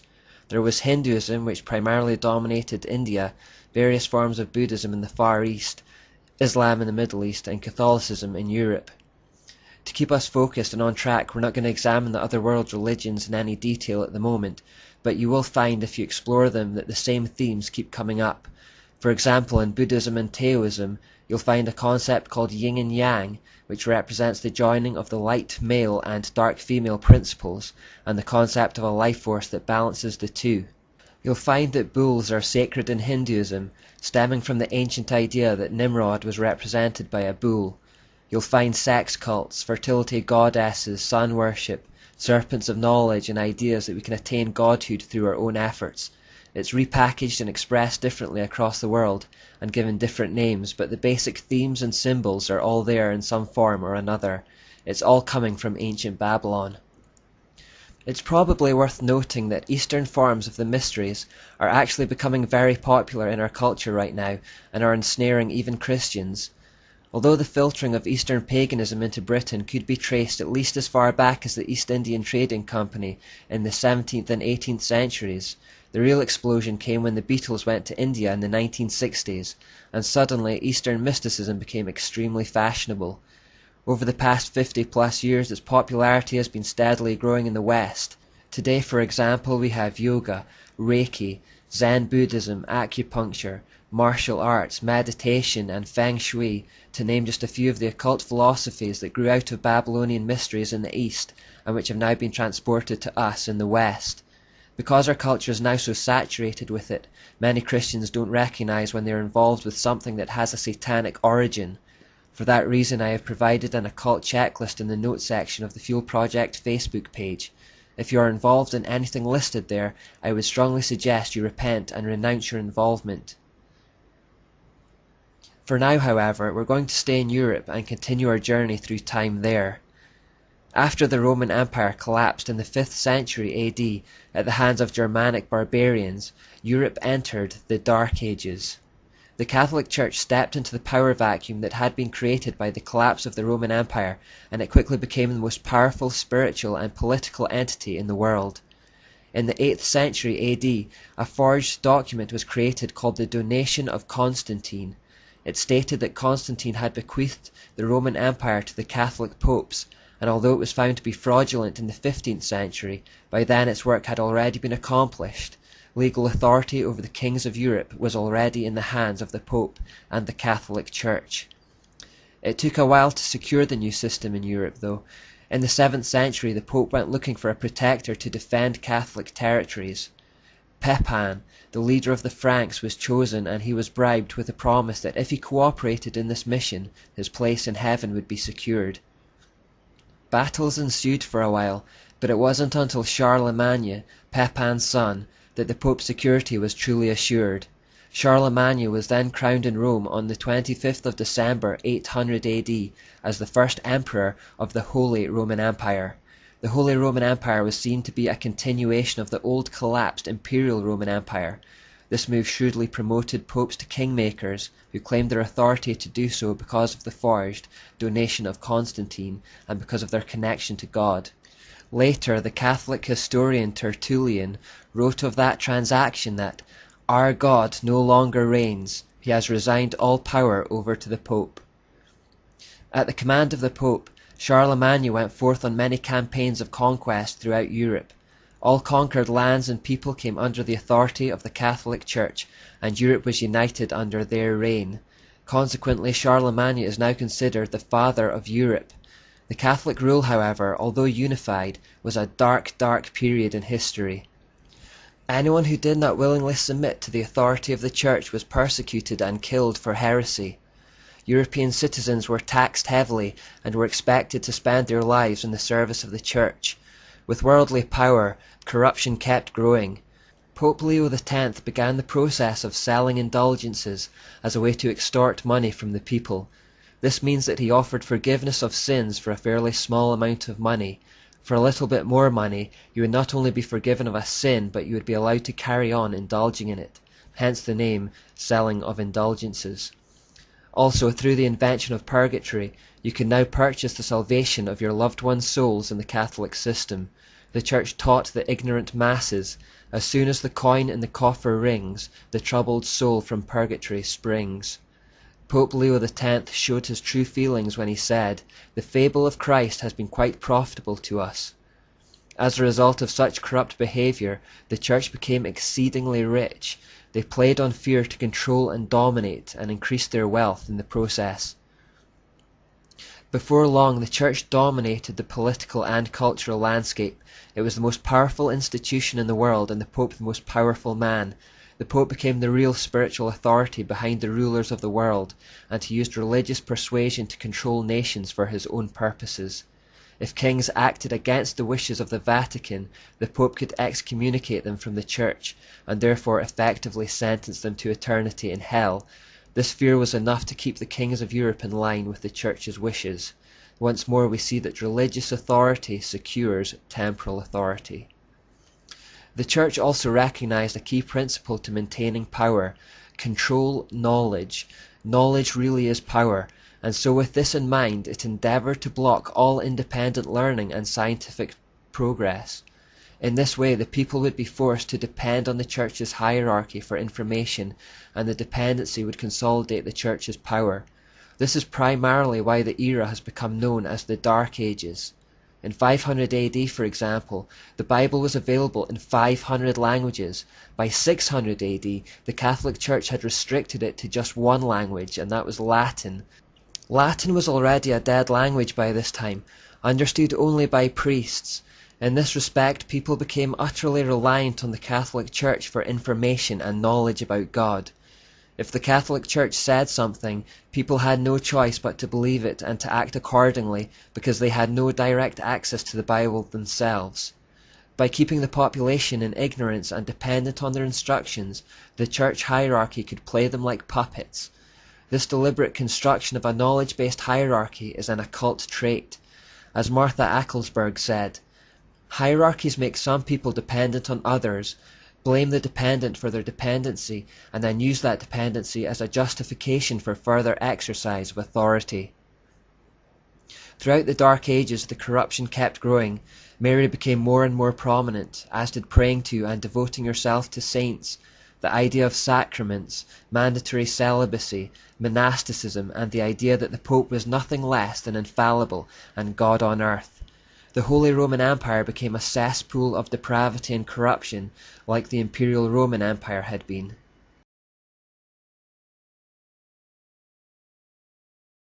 Keep remembering the golden rule of the satanic Jezebel spirit: subtle manipulation when weak, overt intimidation when strong. The Catholic Church, with the goddess Mary as their figurehead, was now very, very strong, and therefore very, very intimidating. Whenever anyone protested against the Church or didn't fall in line with the dictates of the hierarchy, they were relentlessly hounded to death, and it wasn't until 1517 that things finally began to change. Led by Martin Luther and other prominent men like Ulrich Zwingli, a revolt called the Reformation took place. These were men who were sickened by the excesses and corruption of the Catholic Church, and who bravely attempted to stand against its might, risking their lives to expose the corruption and deceit, and to bring people back to true biblical Christianity. This movement saw millions of people turn away from Roman Catholicism and renouncing the Pope as the spiritual leader of the Church. The invention of the printing press around this time was key, as it meant that cost-effective, rapid mass production of pamphlets and books could be placed in the hands of individuals in their own language. The printing press opened the flow of information that the Catholic Church had tried to keep shut. People could now see for themselves just how much they had been duped by the system. They could now learn independently about God for the first time in 1,000 years. Of course, the Catholic Church did everything in their power to stop these pamphlets getting into the hands of the ordinary man. They tried even harder to stop the Bible itself from being translated into English, or any other language for that matter. Satan knows how powerful the Word of God is. The Reformers eventually achieved the translations, but it came at the price of great persecution and even death for those involved. It's worth looking at how it developed to see just how much Satan opposed it, and to drive home an important principle. As we noted, by 600 AD, the Word of God had been restricted by the Catholic Church to just one language, the Latin Vulgate. The all-powerful Roman Catholic Church refused to allow the Scriptures to be available in any other language, and if anyone was found to be in possession of one, they would be executed. The reason, as we've noted, is very simple. At that time, only priests were educated in Latin. The common citizen was not. If the people couldn't read the Bible for themselves, they were dependent upon the church to tell them what it said. If the church controlled the flow of information that reached the average person, they controlled the average person. The church would have the power to rule without question, the power to deceive, and the power to extort money. Nobody could question their biblical teachings because nobody knew for themselves what the Bible actually said. The church capitalized on this forced ignorance between 400 and 1400 AD in the era we now call the Dark Ages. The first handwritten English manuscripts of the Bible were produced in the 1380s by John Wycliffe, an Oxford scholar, professor, and theologian who was known throughout Europe for his fierce opposition to Rome. With the help of his followers and assistant, they produced dozens of English translations which were translated from the Latin Vulgate, the only source text available to them at that time. The Pope was so infuriated by this that 44 years after Wycliffe had died, he ordered for his bones to be dug up, crushed, and scattered into the river. One of Wycliffe's followers was Johann Hus, who also thought that people should be permitted to read the Bible in their own language. He opposed the tyranny of the Roman Church that threatened anyone possessing a non-Latin Bible with execution. Hus was burned at the stake in 1415, with Wycliffe's manuscript Bibles used as kindling for the fire. The last prophetic words of Hus were, "In 100 years God will raise up a man whose calls for reform cannot be suppressed." Almost exactly 100 years later, in 1517, that prophecy came true when Martin Luther nailed his famous 95 Theses of Contention into the church door at Wittenberg. These were a list of 95 issues of heretical theology and crimes of the Catholic Church. Martin Luther went on to be the first person to translate and publish the Bible in the commonly spoken dialect of the German people. Fox's Book of Martyrs records that in that same year, in 1517, 7 people were burned at the stake by the Roman Catholic Church for the crime of teaching their children to say the Lord's Prayer in English rather than Latin. But if the existence of handwritten Bibles was a threat to Rome's power, the invention of the printing press was their worst nightmare. Its inventor, Johann Gutenberg, invented it in the 1450s, and the first book to ever be printed was a Latin Bible, which was printed in Mainz in Germany. Though he had created what many believe is the most important invention in history, Gutenberg was a victim of unscrupulous business associates, who took control of his business and left him in poverty. Nevertheless, the invention of the movable type printing press meant that Bibles and books could finally be effectively produced in large quantities in a short period of time. This was essential to the success of the Reformation and the breaking of the stranglehold of Catholic power. In the 1490s, another Oxford professor and the personal physician to King Henry VII and VIII, Thomas Linacre, decided to learn Greek. After reading the Gospels in Greek and comparing it to the Latin Vulgate, he wrote in his diary, "Either this is not the Gospel, or we are not Christians." The Latin had become so corrupt that it no longer represented the Gospel at all. In 1496, John Colet, another Oxford professor and the son of the Mayor of London, started reading the New Testament in Greek and translating it into English for his students at Oxford and later for the public at St. Paul's Cathedral in London. The people were so hungry to hear the word of God in a language they could understand that within 6 months there were 20,000 people packed into the church and at least that many outside trying to get in. Fortunately for Colet, he was a powerful man with friends in high places, so he amazingly managed to avoid execution. Inspired by Linacre and Colet, the great scholar Erasmus decided to correct the corrupt Latin Vulgate. In 1516, with the help of printer John Froben, he published a Greek-Latin New Testament. The Latin part was not the corrupt Vulgate, but his own fresh rendering of the text from the more accurate and reliable Greek, which he had managed to put together from half a dozen Old Greek New Testament manuscripts that he had acquired. This milestone was the first non-Latin Vulgate text of the Scripture to be produced in a millennium, and the first ever to come off a printing press. This 1516 Greek-Latin New Testament of Erasmus focused attention on just how corrupt and inaccurate the Latin Vulgate had become, and how important it was to go back to the original Greek and Hebrew languages to maintain accuracy, and to translate them faithfully into the languages of the common people. No sympathy for this illegal activity, however, was to be found from Rome. William Tyndale then became the first man to print the New Testament in the English language. Tyndale was a true scholar and a genius, so fluent in 8 languages that it was said one would think any one of them to be his native tongue. He is frequently referred to as the architect of the English language, even more so than William Shakespeare, as so many of the phrases that Tyndale coined are still in our language today. Throughout the 1520s, Luther had been using the 1516 New Testament of Erasmus to translate the New Testament into German for the first time. William Tyndale wanted to use the same 1516 Erasmus text as a source to translate and print the New Testament in English, and so he showed up on Luther's doorstep in Germany in 1525 to gain access to it, and by the year's end he had completed his translation. Word of what Tyndale was doing spread round England, and the Catholic Church placed a bounty on his head. He was constantly hunted down. God, however, foiled their plans, and in 1526 the Tyndale New Testament became the first printed edition of the Scripture in the English language. Copies of the Tyndale New Testament were burned as soon as the bishop could confiscate them, but copies trickled through and actually ended up in the bedroom of King Henry VIII. The more the king and bishop resisted its distribution, the more fascinated the general public became. The Catholic Church declared it contained thousands of errors, and they burned hundreds of New Testaments confiscated by the clergy, while in fact they burned them because they could find no errors at all. At this time people risked death by burning if caught in mere possession of Tyndale's forbidden books. Having God's word available to the public in the language of the common man was fast spelling disaster for the Catholic Church. They were losing their control on access to the Scriptures, and therefore their power and income was being threatened.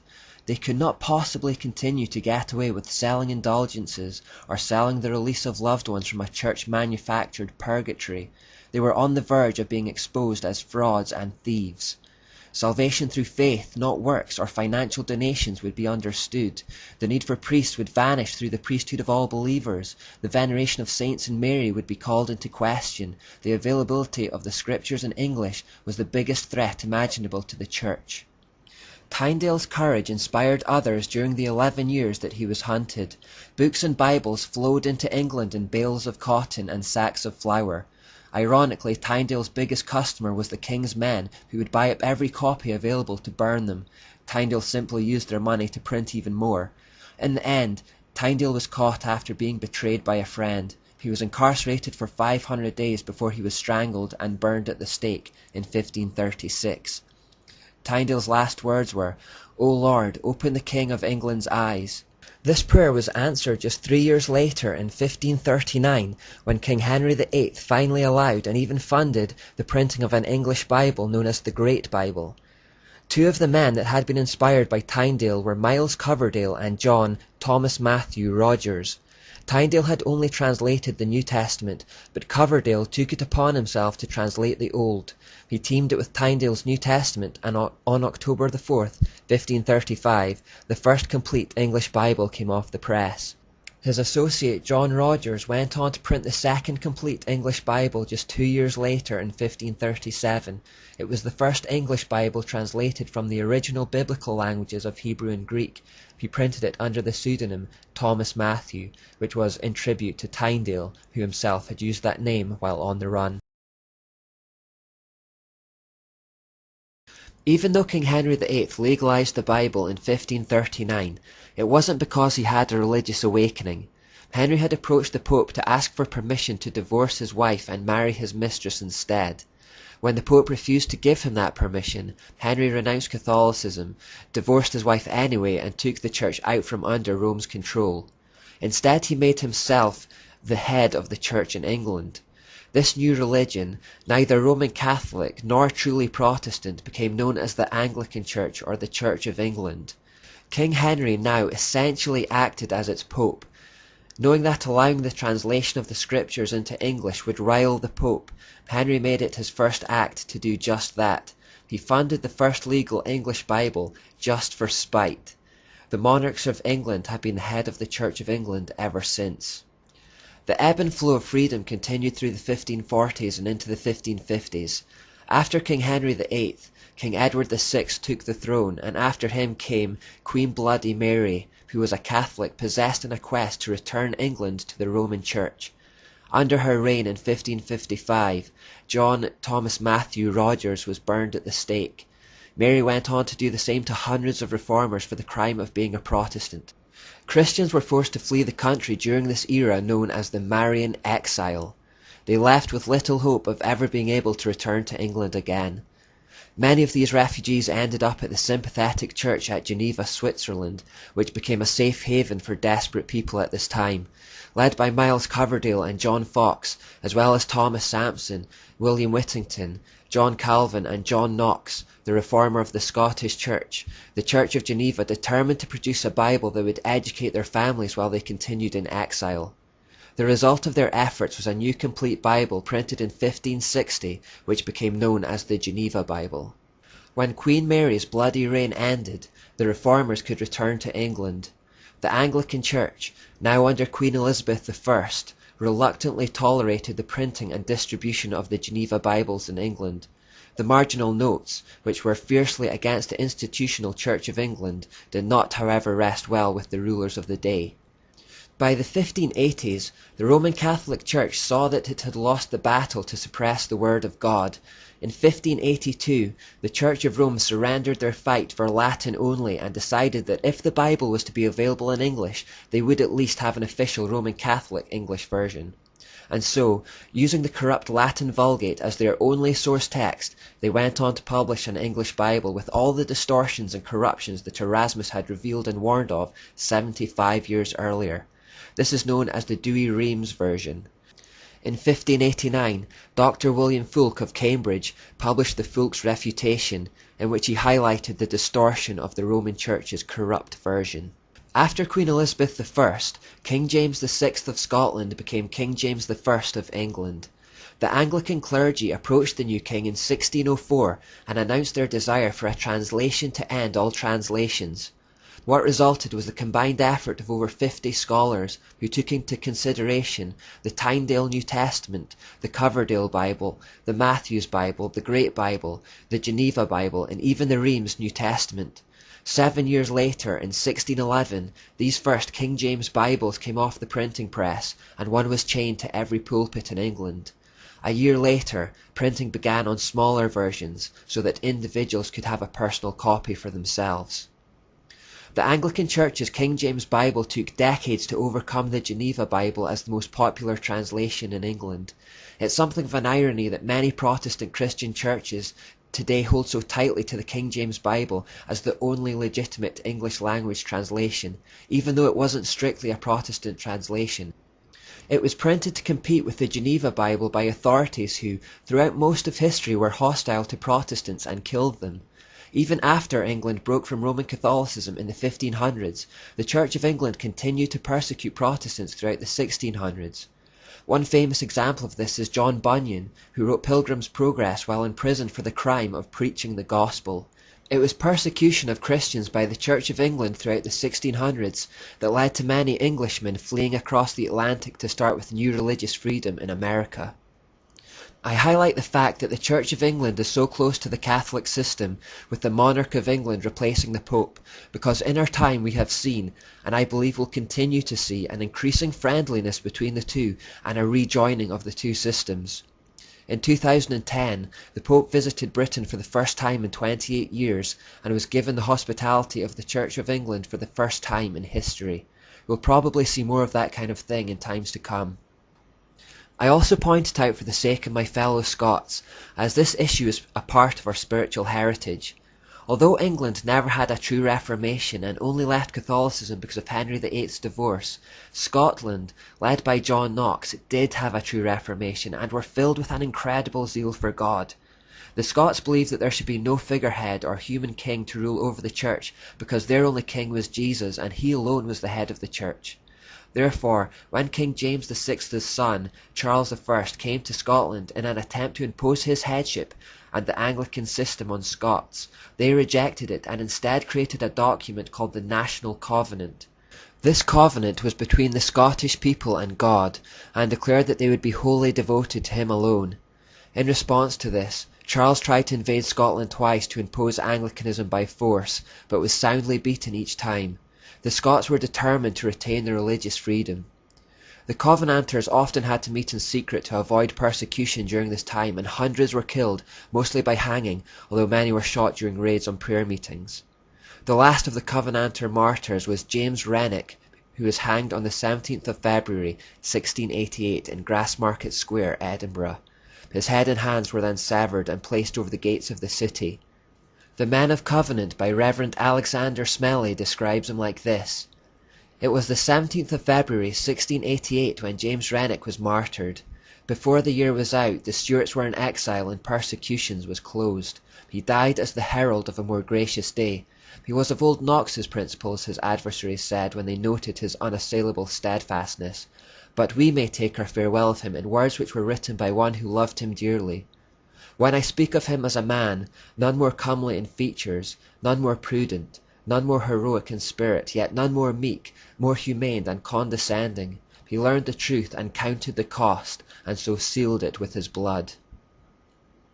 The King James Bible turned out to be an excellent and accurate translation, and it became the most printed book in the history of the world, and the only book with 1 billion copies in print. In fact, it had no rivals for over 250 years. It had taken the deaths of thousands of reformers to win the spiritual battle, but in the end their efforts were met with triumph, and it would be of benefit for millions of souls in the generations to come. Catholic control of the information flow was broken, and people can now finally read the Bible in their own language. And that's the main reason I wanted to explore the development of the Bible in this level of detail. The story of the struggle highlights the importance of the flow of information in the spiritual war. Notice how hard Satan fought to keep control of it. Knowledge is power. Satan tried to establish a hierarchy of knowledge that would create a dependency on the corrupt Catholic priests. The priests at the top of the pyramid could then control the ignorant masses for their own purposes and keep them in ignorance. Human beings could be reduced to puppets of the hierarchy, taught what to believe and how to behave. This is repeated in all occult systems. A mass of muggles controlled by an informed elite who are controlled very often without even realizing it. You see, controlling people must start with controlling what they believe, because that will dictate their actions. So notice how hard Satan battled to oppose freedom of thought and free speech, to keep control of the channels of information. Notice how he used the Catholic Church to tell people what they should think, and then used ignorance to keep people blinded, deceived, and in chains. Notice how he enforced the situation with fear, intimidation, and violence to eliminate anyone who stepped out of line and who opposed him. You may also notice the same double-pronged approach of manipulation and intimidation creeping back into our society today. As darkness encroaches in our time, our laws are changing to eliminate truly free thought and speech. We now have hate laws, for example, which prohibit Christians from speaking the truth. Stories are mounting of Christians being arrested for making public claims about God in the West. Political correctness aims to put a straitjacket on what we're allowed to say. This is coming in because Satan wants to control the information flow, what people hear and what they see. The primary flow of information in our society and in our time is the media, and if Satan can control that, then he can create a homogenized group of puppets who believe the same things and consequently behave the same way. Howard Zinn, historian and author, says, "If those in charge of our society, politicians, corporate executives, and owners of the press and television can dominate our ideas, they will be secure in their power. They will not need soldiers patrolling the streets. We will control ourselves." We'll get to the media later, but if we dare to think differently from the crowd and unplug ourselves from the system, standing for godly truth, we will then be met with intimidation of one kind or another. It's guaranteed. Plan A will control the masses, but for Christians who have access to the truth and are brave enough to speak against it, Satan will resort to Plan B. Christians should look to the bravery of the reformers who didn't bow to the intimidation and who remained steadfast, willing to give up their lives for the truth. They were willing to risk and lose their lives to fight the information war, to be salt and light. The fear and intimidation didn't work on them, and it shouldn't work on us. We shouldn't be afraid to stand up in public for God for fear of being marginalized or persecuted, or losing our social standing, or being made a scandal of. It is estimated that only 2% of Christians in America now share their faith with others. With statistics like that, it seems we aren't even engaging in the information war. Satan is simply advancing unchallenged, and Christians are increasingly being pushed back into the margins of society. At some point we will be forced to take a stand and say enough is enough, but how strong will Satan's position be by then, and how weak will ours be? The sooner we stand up and speak for Christ in our culture, the better it will be. We have to be willing to challenge the mob with moral courage despite the perceived consequences. We have to be willing to be the Jesus freak in the school or the office, and to stop learning how to be cultural chameleons. As the Reformers show, if we take a stand, we will win. Wherever the kingdom of heaven is breaking in, the Christians carrying the message will be persecuted and killed, because that's what happens in a spiritual war as well as a physical war. Satan will attack. The Reformers were killed, but because of their moral courage they succeeded in their plan to break the Catholic stronghold and to get the word of God into the hands of the people. The Covenanters were killed, but because of their moral courage they succeeded in keeping Scotland free of religious tyranny. Jesus' disciples were mostly all killed, but because of their moral courage the gospel spread like wildfire around the world. We need to rediscover some of that adventurous, courageous, defiant mentality if we are to have any success, because if we endure, the kingdom of God will prevail. History proves it time and time again. The question is, will we be courageous enough to stand up and speak up like our predecessors, or will we shrink back?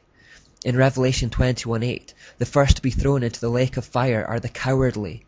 So let us be strong and very courageous. Let us begin to regard our comfort and our wealth and even our lives as nothing compared to the work and the glory that lies before us. Walt Disney actually summed up the information war rather succinctly when he said, "Our heritage and ideals, our code and standards, the things we live by and teach our children are preserved or diminished by how freely we exchange ideas and feelings."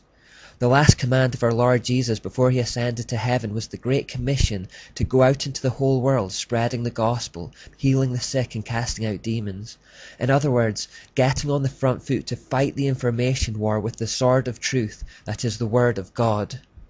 In future parts we're going to look at the media and education system to see how Satan looks to control the flow of information in those fields. We can then think about ways to engage in the information war, knowing one thing, that wherever there is a free exchange of ideas, particularly where those ideas pertain to Jesus, Satan will try to shut it down, either through manipulation or intimidation or both. The importance of this concept can't be overemphasized. He doesn't want the truth getting to anyone, so where he tries to shut down the flow of information, it is our job as Christians to make sure those flows are reopened and kept open. We have to get the gospel out into the public domain, any way we can and at whatever cost.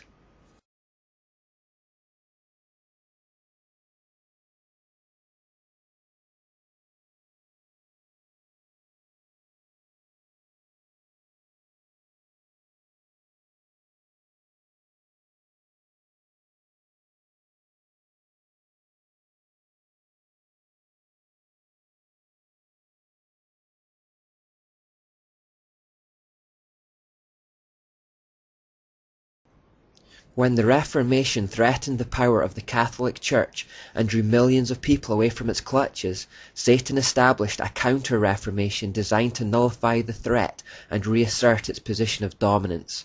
At the Council of Trent from 1545 to 1563, a commission of cardinals was put together to clean up the Catholic Church and to reassert its position of authority as the only true Church of God. Fundamental to this movement was the establishment of new religious orders.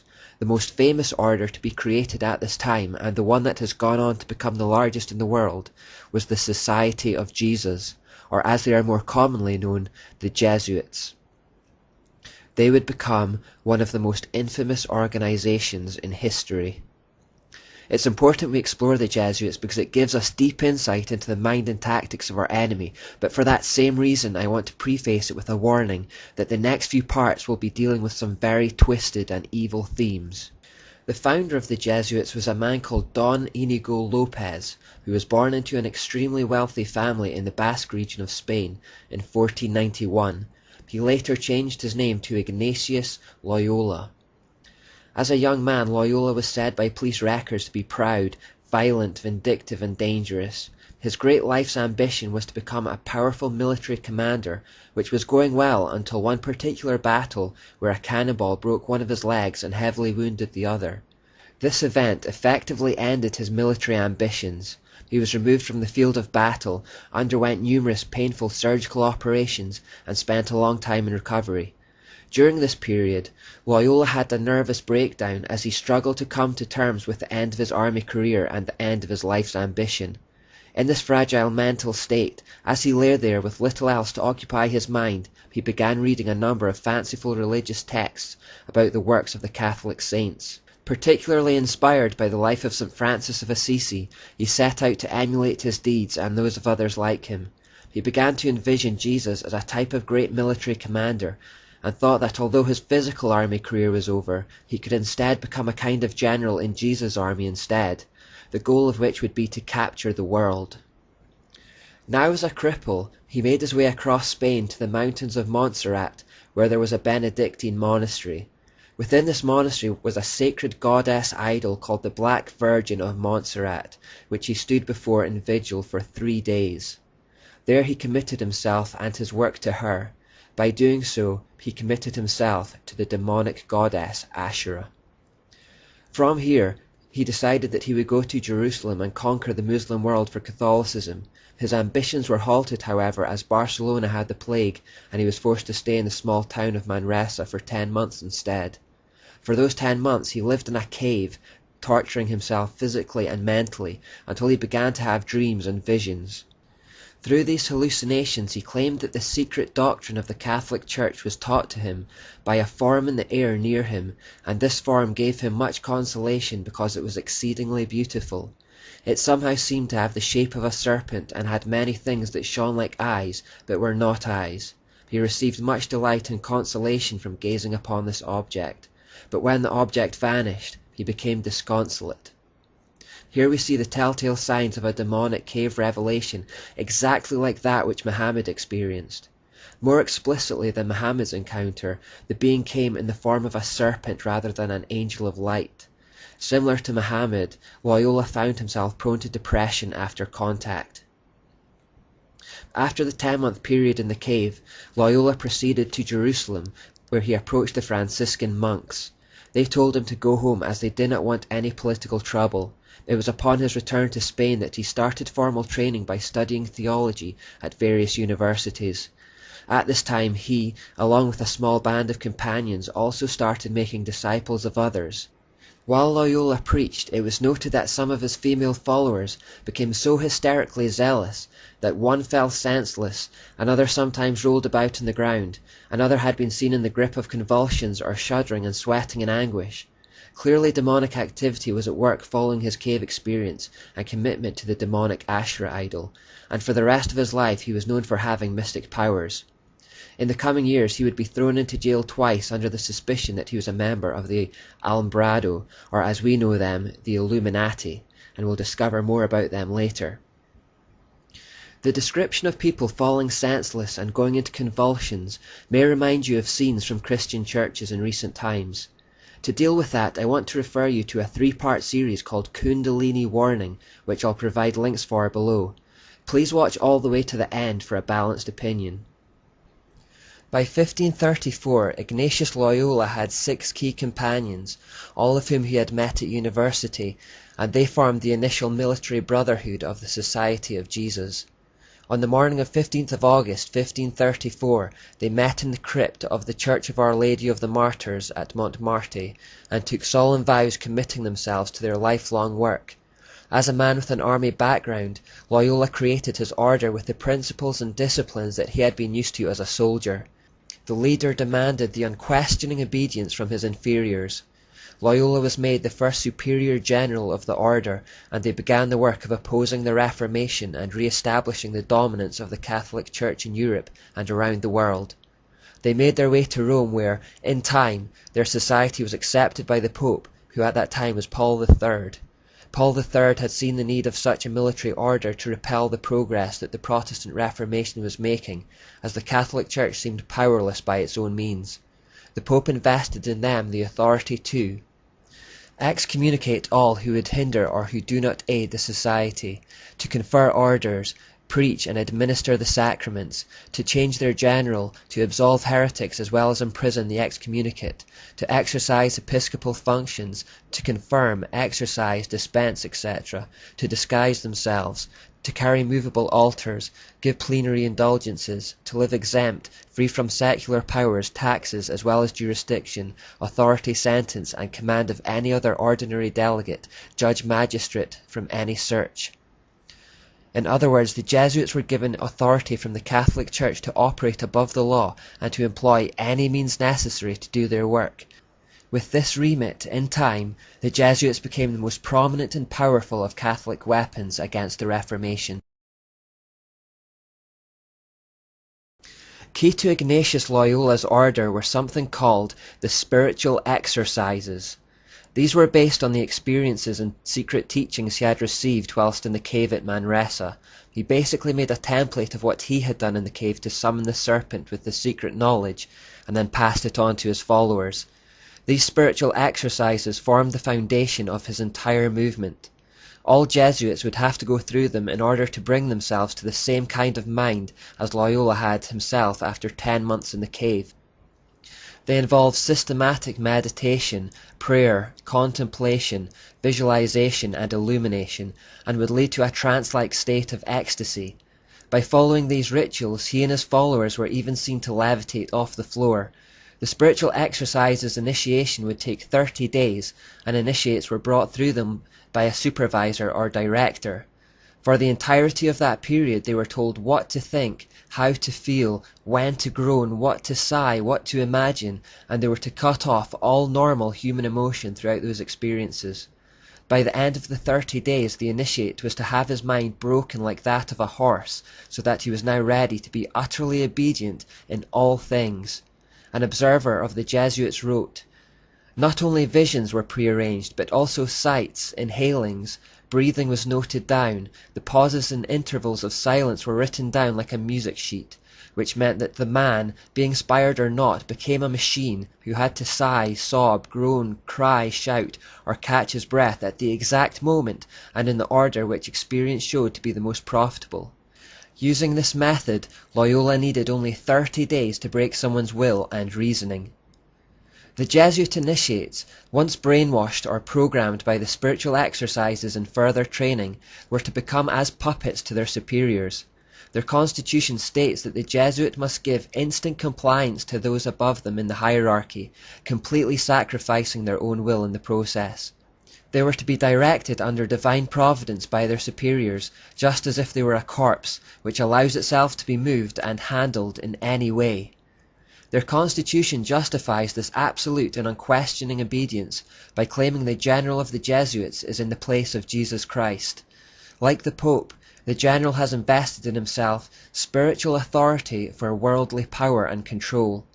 In more than 500 places in the Jesuit constitution, it is taught that the Jesuits should see Jesus in their general. The blasphemy continues in the constitution saying, "No constitution, declaration, or any order of living can involve an obligation to commit sin, mortal or venial, unless the superior command it in the name of the Lord Jesus Christ, or by virtue of holy obedience, which shall be done in those cases or persons wherein it shall be judged to conduce to the particular good of each, or to the general advantage, and instead of the fear of offence, let the love and desire of all perfection succeed, that greater glory of Christ, our Creator and Lord, may follow." That nonsense just means that the Jesuit superiors can command an inferior to commit a sin in the name of Jesus Christ, if they feel the end justifies the means, or if it leads to the greater glory of God in their eyes.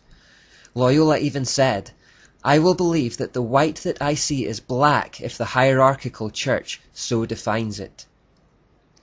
The order operated on the basis of complete, blind, mechanical obedience to those who are higher up in the hierarchical structure. The entire organization in turn would be at the disposal of the Pope as an army of the most zealous and dedicated spiritual warriors for the Vatican. They specialized in warfare by stealth and deception to undermine the enemy being true Christians of the Reformation. We gain the fullest understanding of their deceitfully wicked intentions if we read their oath, and so we'll go through that in the next part. But before we leave the spiritual exercises, another warning against deception. Paul wrote to Timothy that towards the end of time, people would begin to abandon the faith and instead follow deceiving spirits and things taught by demons. Here are the words of popular American pastor Tony Campolo in his letter called Becoming Actualized Christians. I learned about this way of having a born-again experience from reading Catholic mystics, especially the spiritual exercises of Ignatius Loyola. Ignatius, a founder of the Jesuit order, was once a soldier, and it was only when he spent a long time in a hospital bed recovering from a battle wound that his heart and mind focused on God. Like most Catholic mystics, he developed an intense desire to experience a oneness with God. Gradually, he came to feel an intense yearning for the kind of spiritual purity that he believed would enable him to experience the fullness of God's presence within. Tony Campolo goes on to say, "After the Reformation, we Protestants left behind much that was troubling about Roman Catholicism of the 15th century. I am convinced we left too much behind. The methods of praying employed by the likes of Ignatius have become precious to me. With the help of some Catholic saints, my prayer life has deepened." We know that behind the Catholic saints are demons, and we know that the spiritual exercises are satanic. Beware the emergent church movement in particular, which we'll look at later in some depth. Satan is trying to sneak his poison into Christianity, and this is why it's so important we study this stuff, so that we're not led astray through lack of knowledge, and so that we learn to recognize deception and evil even when it comes disguised as an angel of light through the lips of people who claim to be on God's side.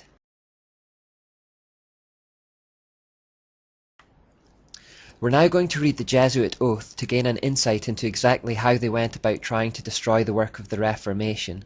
When I warned that we'd be going into some twisted and disturbing stuff, this is one of the things I had in mind. It's an extremely disturbing document, but it's important to go over it, as it doesn't just give us insight into the Jesuits. By proxy, it gives us deep insight into the mind of our demonic enemy as a whole, and the tactics that Satan may still employ today against us.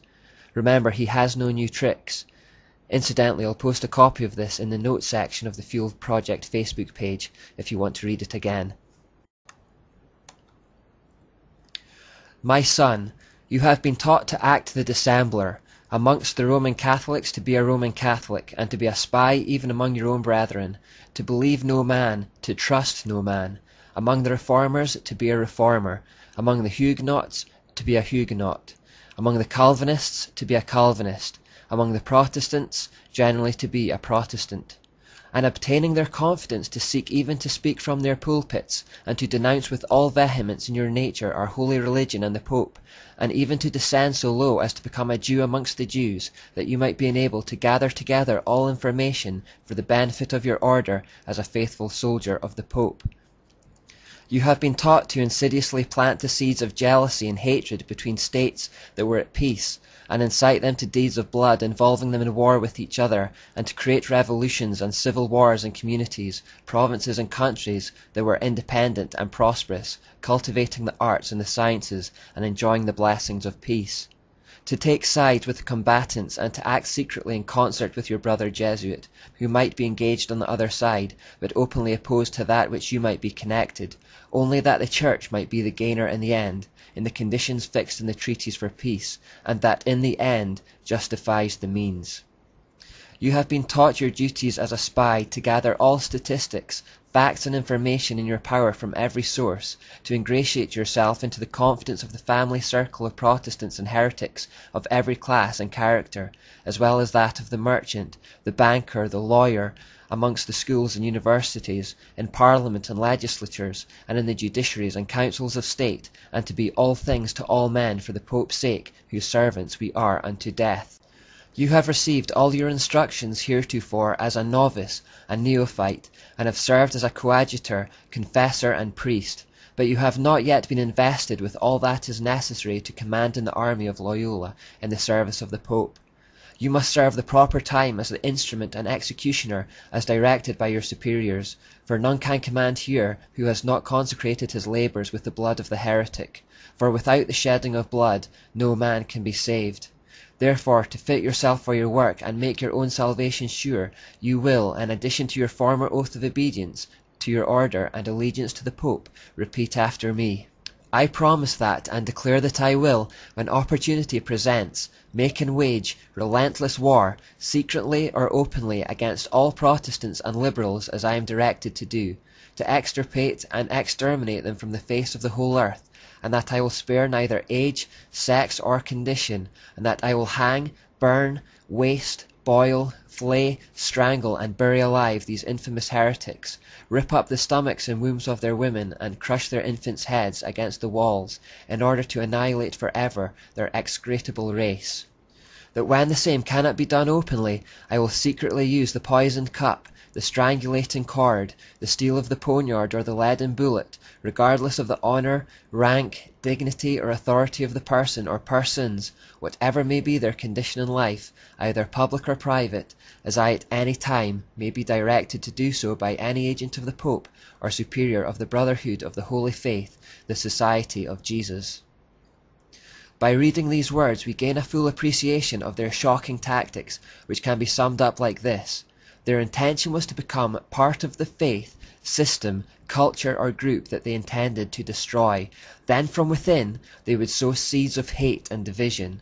Their method was to present themselves as one thing on the surface, but to be secretly working away with each other for a very different purpose behind the scenes. They would sometimes pretend to be enemies on opposing sides in public, but behind the scenes they were actually cohorts, working together towards the same goal. This type of attack is sometimes referred to as becoming a fifth column, meaning that the most effective way to attack something is not from the north or the south or the east or the west, but from within. Cicero once said, "A nation can survive its fools and even the ambitious, but it cannot survive treason from within. An enemy at the gates is less formidable, for he is known and he carries his banners openly. But the traitor moves among those within the gates freely, his sly whispers rustling through all the alleys, heard in the very halls of government itself. For the traitor appears not traitor, he speaks in the accents familiar to his victims, and he wears their face and their garments, and he appeals to the baseness that lies deep in the hearts of all men. He rots the soul of a nation, he works secretly and unknown in the night, to undermine the pillars of a city, he infects the body politic, so that it can no longer resist. A murderer is less to be feared." The fifth column tactic is of course a trademark of Satan. It was the very tactic he used to persuade a third of the angels to fall with him and to become his army of demons. He went around whispering in the ears of anyone who would listen to turn them against God. More recently, ex-witches have spoken of being assigned to local churches by their coven with the aim of being involved in the congregation on the surface, but all the while secretly working against it from within, frustrating its aims and unity. If something is attacked from without, it will put up its defences and fight back, but if, by using deceit, the attacker can become part of the thing it wishes to destroy and gains the trust of those involved, they can take it down from within. But could we really expect any human being to carry out the acts described in this monstrous Jesuit oath? Well, remember that the spiritual exercises were designed to eliminate all human emotion and to turn the men into machines. And just as demonic influence was so clearly at work in Loyola's cave experience, so they are involved in the spiritual exercises. H. Boehmer in Les Jesuits writes, "We imbue unto him spiritual forces which he would find very difficult to eliminate later. These forces can come up again to the surface, sometimes after years of not even mentioning them, and become so imperative that the will finds itself unable to oppose any obstacle, and has to follow their irresistible impulse." In other words, through the spiritual exercises, the Jesuit initiate becomes possessed and finds themselves compelled to act according to the will of these demonic forces within.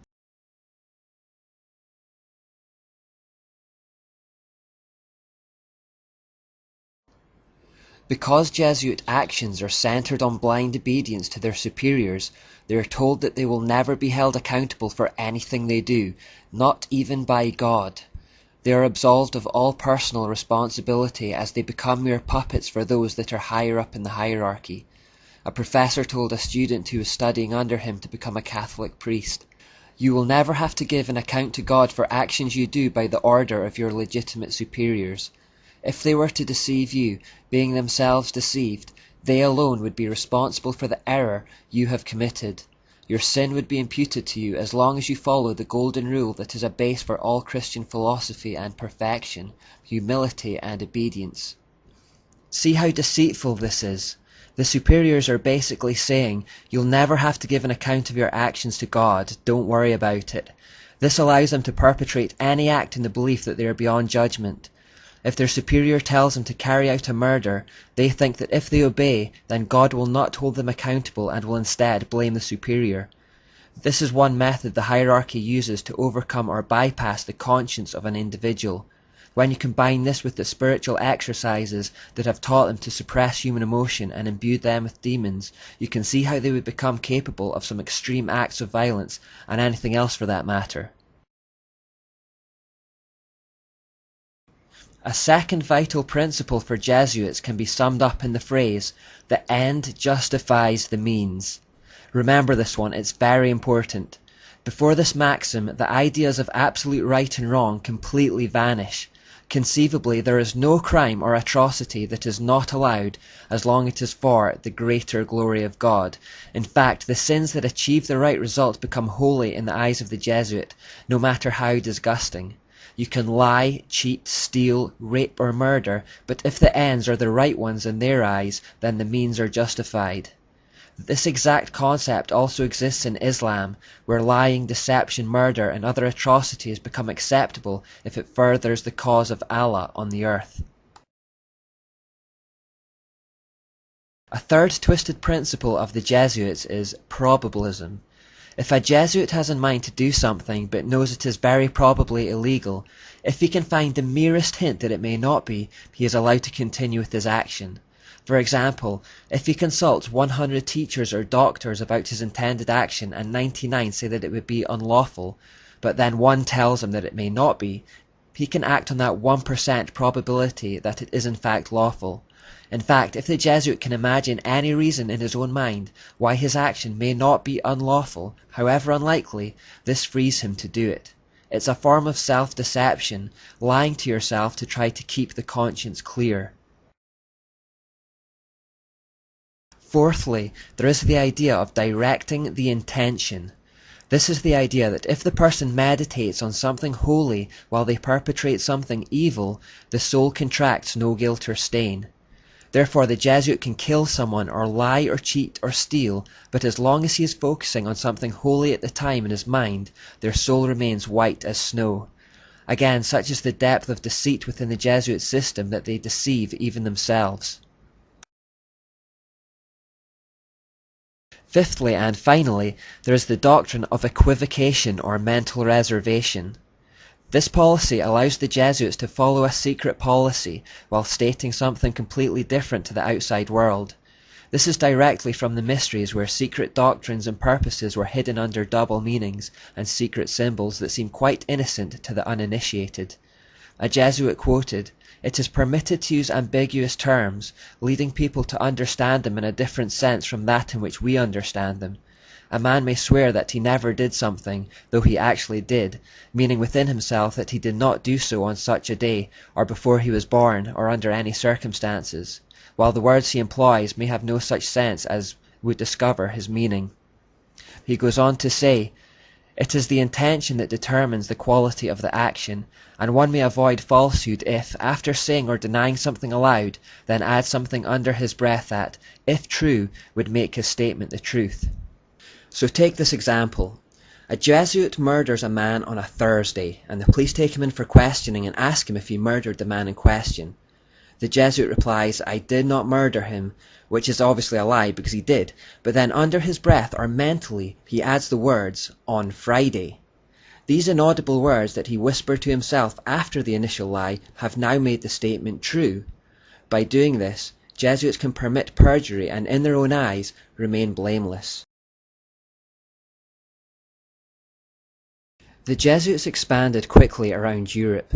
One of the primary ways in which they went about reclaiming some of the ground that had been lost to the Protestant reformers was to establish schools of education in various locations.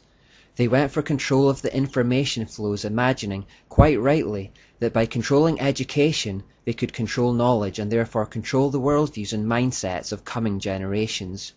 If you go to the Jesuit Boston College website today, you'll see a part where they admit, when in 1547 Ignatius was asked to open a school in Sicily for young men who were not Jesuits, he seems to have seen the opportunity as a powerful means of forming the mind and the soul. To bring people to God, he sought to form those who, in their turn, would form or influence many others. These schools that catered for children of all ages soon spread across the world as part of a covert campaign to turn people back to Rome. The key to it was that, unlike other Catholic institutions, the Jesuit schools actively encouraged Protestant children to enroll. This tactic gave them an opportunity to indoctrinate future generations with the rites, ceremonies, and symbols of Rome. They particularly wanted to target the children of rich and influential Protestant families because they knew that what was taught to them would have a trickle-down effect on the rest of society.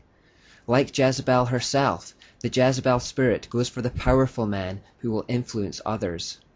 Jesuits also sent missionaries to far-flung places in the world like China, placing great emphasis on the importance of assimilating themselves into their culture. By educating themselves on the language and religion of these places, they could become teachers of the people and work their way into positions of influence. They were incredibly committed, hard-working, and disciplined in these tasks, pouring out their lives for the furtherance of their cause.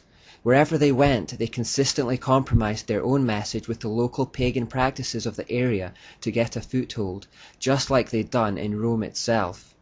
When they returned to Europe from these far-flung places, they brought back with them the occult and pagan ideas that they'd picked up there. In Britain, the Jesuits made use of fifth column tactics. They started filtering into the country in the 1560s, and almost immediately they were found preaching from pulpits disguised as Church of England ministers. In 1568, a Jesuit priest posing as a Church of England minister accidentally dropped a secret copy of instructions on how to undermine and destroy the Church of England.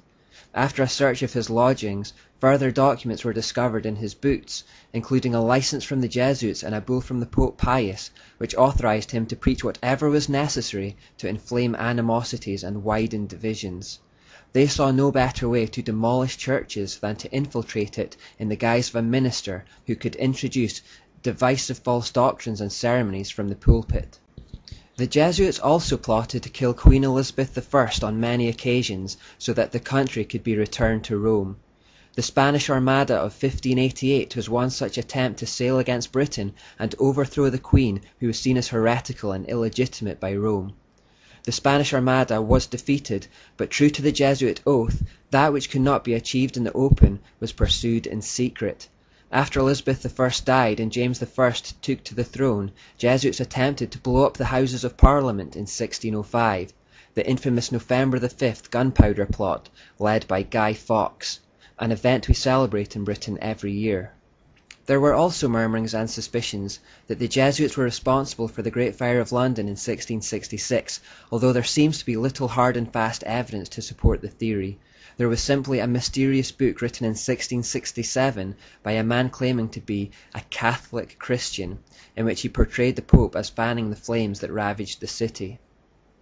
In truth, the Jesuits were largely frustrated in Britain, but they did have more success in Europe. Having established themselves in Italy, Spain, Portugal, and Austria, they set their sights on Germany, the birthplace of the Reformation. There they gained influence with the rulers and initiated campaigns of persecution against Christians. In keeping with their oath to stir up division and bloodshed in countries that were previously enjoying peace and prosperity for the sake of the Catholic Church, this persecution of Christians led to much disruption, war, and bloodshed around Europe.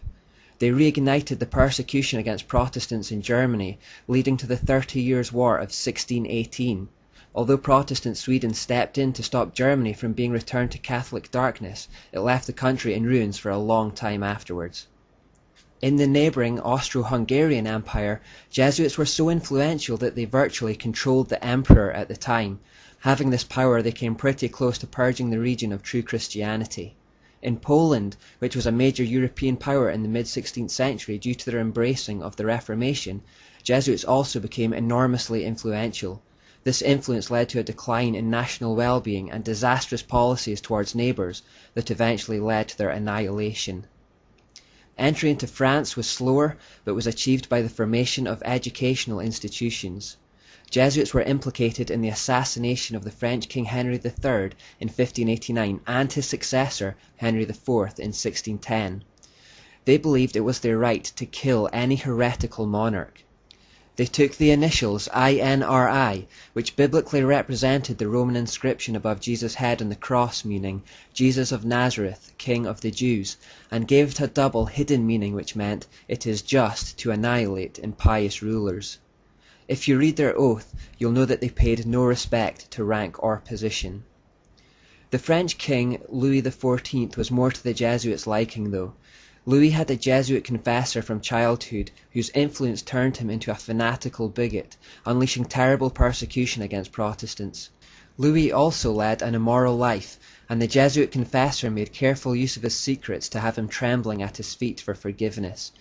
This was a common tactic by Catholic priests generally, to use the confessional booth to gain access to secrets that could be used for blackmail later. Knowledge is power. By 1685, the situation was severe enough for hundreds of thousands of French citizens to flee for their lives to remote areas, and those that stayed behind faced terrible punishment. This was in fact replicated all across Europe, where true Christians had to flee to communities in remote areas to avoid persecution from Rome. Some of these examples are recorded in Fox's Book of Martyrs. As the Jesuits continued to rise to power and influence in Europe, they also accumulated vast amounts of wealth and property. However, their scandalous greed, their loose morals, their ceaseless political meddling, and their encroaching upon the clergy had stirred up enmity and hatred everywhere they had been, and this would lead to their downfall. Amongst the higher classes in particular, the Jesuits had been brought into complete disrepute. Governments began to realize that this single group were the source of nearly all the disruption in their lands. In fact, so severe was their cancerous activity that the Jesuits had become a threat to the very fabric of society. Nations could stand it no longer, and the Jesuits were systematically driven out from previously friendly Romanist countries during the period of 1760 to 1770. Although the Pope at that time, Clement XIII, still supported the Jesuits, the nations of Europe ramped up the pressure on him to take drastic action. The French government were particularly fierce in their protests against the Jesuits, saying in 1762, "The said institute is inadmissible in any civilized state, as its nature is hostile to all spiritual and temporal authority. It seeks to introduce into the Church and States, under the plausible veil of a religious institute, not an order truly desirous to spread evangelical perfection, but rather a political body working untiringly at usurping all authority by all kinds of indirect, secret, and devious means. The doctrine of Jesuits is perverse, a destroyer of all religious and honest principles, insulting to Christian morals, pernicious to civil society, hostile to the rights of the nation, the royal power, and even the security of the sovereigns and obedience of their subjects, suitable to stir up the greatest disturbances in the states, conceive and maintain the worst kind of corruption in men's hearts." Notice the very distinctive Jezebel or Asherah characteristics of the organization described here. The hostility towards all authority, the attempts to usurp it using manipulation and secret means, the desire to claim all authority for themselves. And remember that this shouldn't surprise us, as Loyola spent 3 days dedicating himself and his order to her in the form of the Black Virgin of Montserrat. With her at the spiritual helm, it of course displayed her characteristics. The pressure on the Pope became too much to ignore, and so eventually he reluctantly called a secret conclave in 1769 to bring into effect the suppression of the Jesuits. Mysteriously, he died the evening before the meeting could be held. It was strongly suspected, of course, that the Jesuits had been the perpetrators of the murder. The next Pope, Clement XIV, tried to reform the Jesuits to no avail, and after further pressure from the monarchs of Europe, he finally abolished them in 1773. A year later he was dead by poisoning, with the Jesuits again at the top of the suspected list. At that point the Jesuits were forced to secularize themselves, and on the surface at least they disappeared from society, except in Russia where they were allowed to continue as normal. The Russians wanted to use their skills to subdue the recently conquered Polish people. In return for their help, the Russians would give the Jesuits refuge. Since it was the Jesuits who were largely responsible for the weakening and destruction of Poland in the first place, the people of Poland have more reason than most to feel animosity towards the order. With the Jesuit order more or less finished as an effective religious weapon, though, Satan needed to change tack in his continued war against Jews and Christians. This change occurred in the Age of the Enlightenment.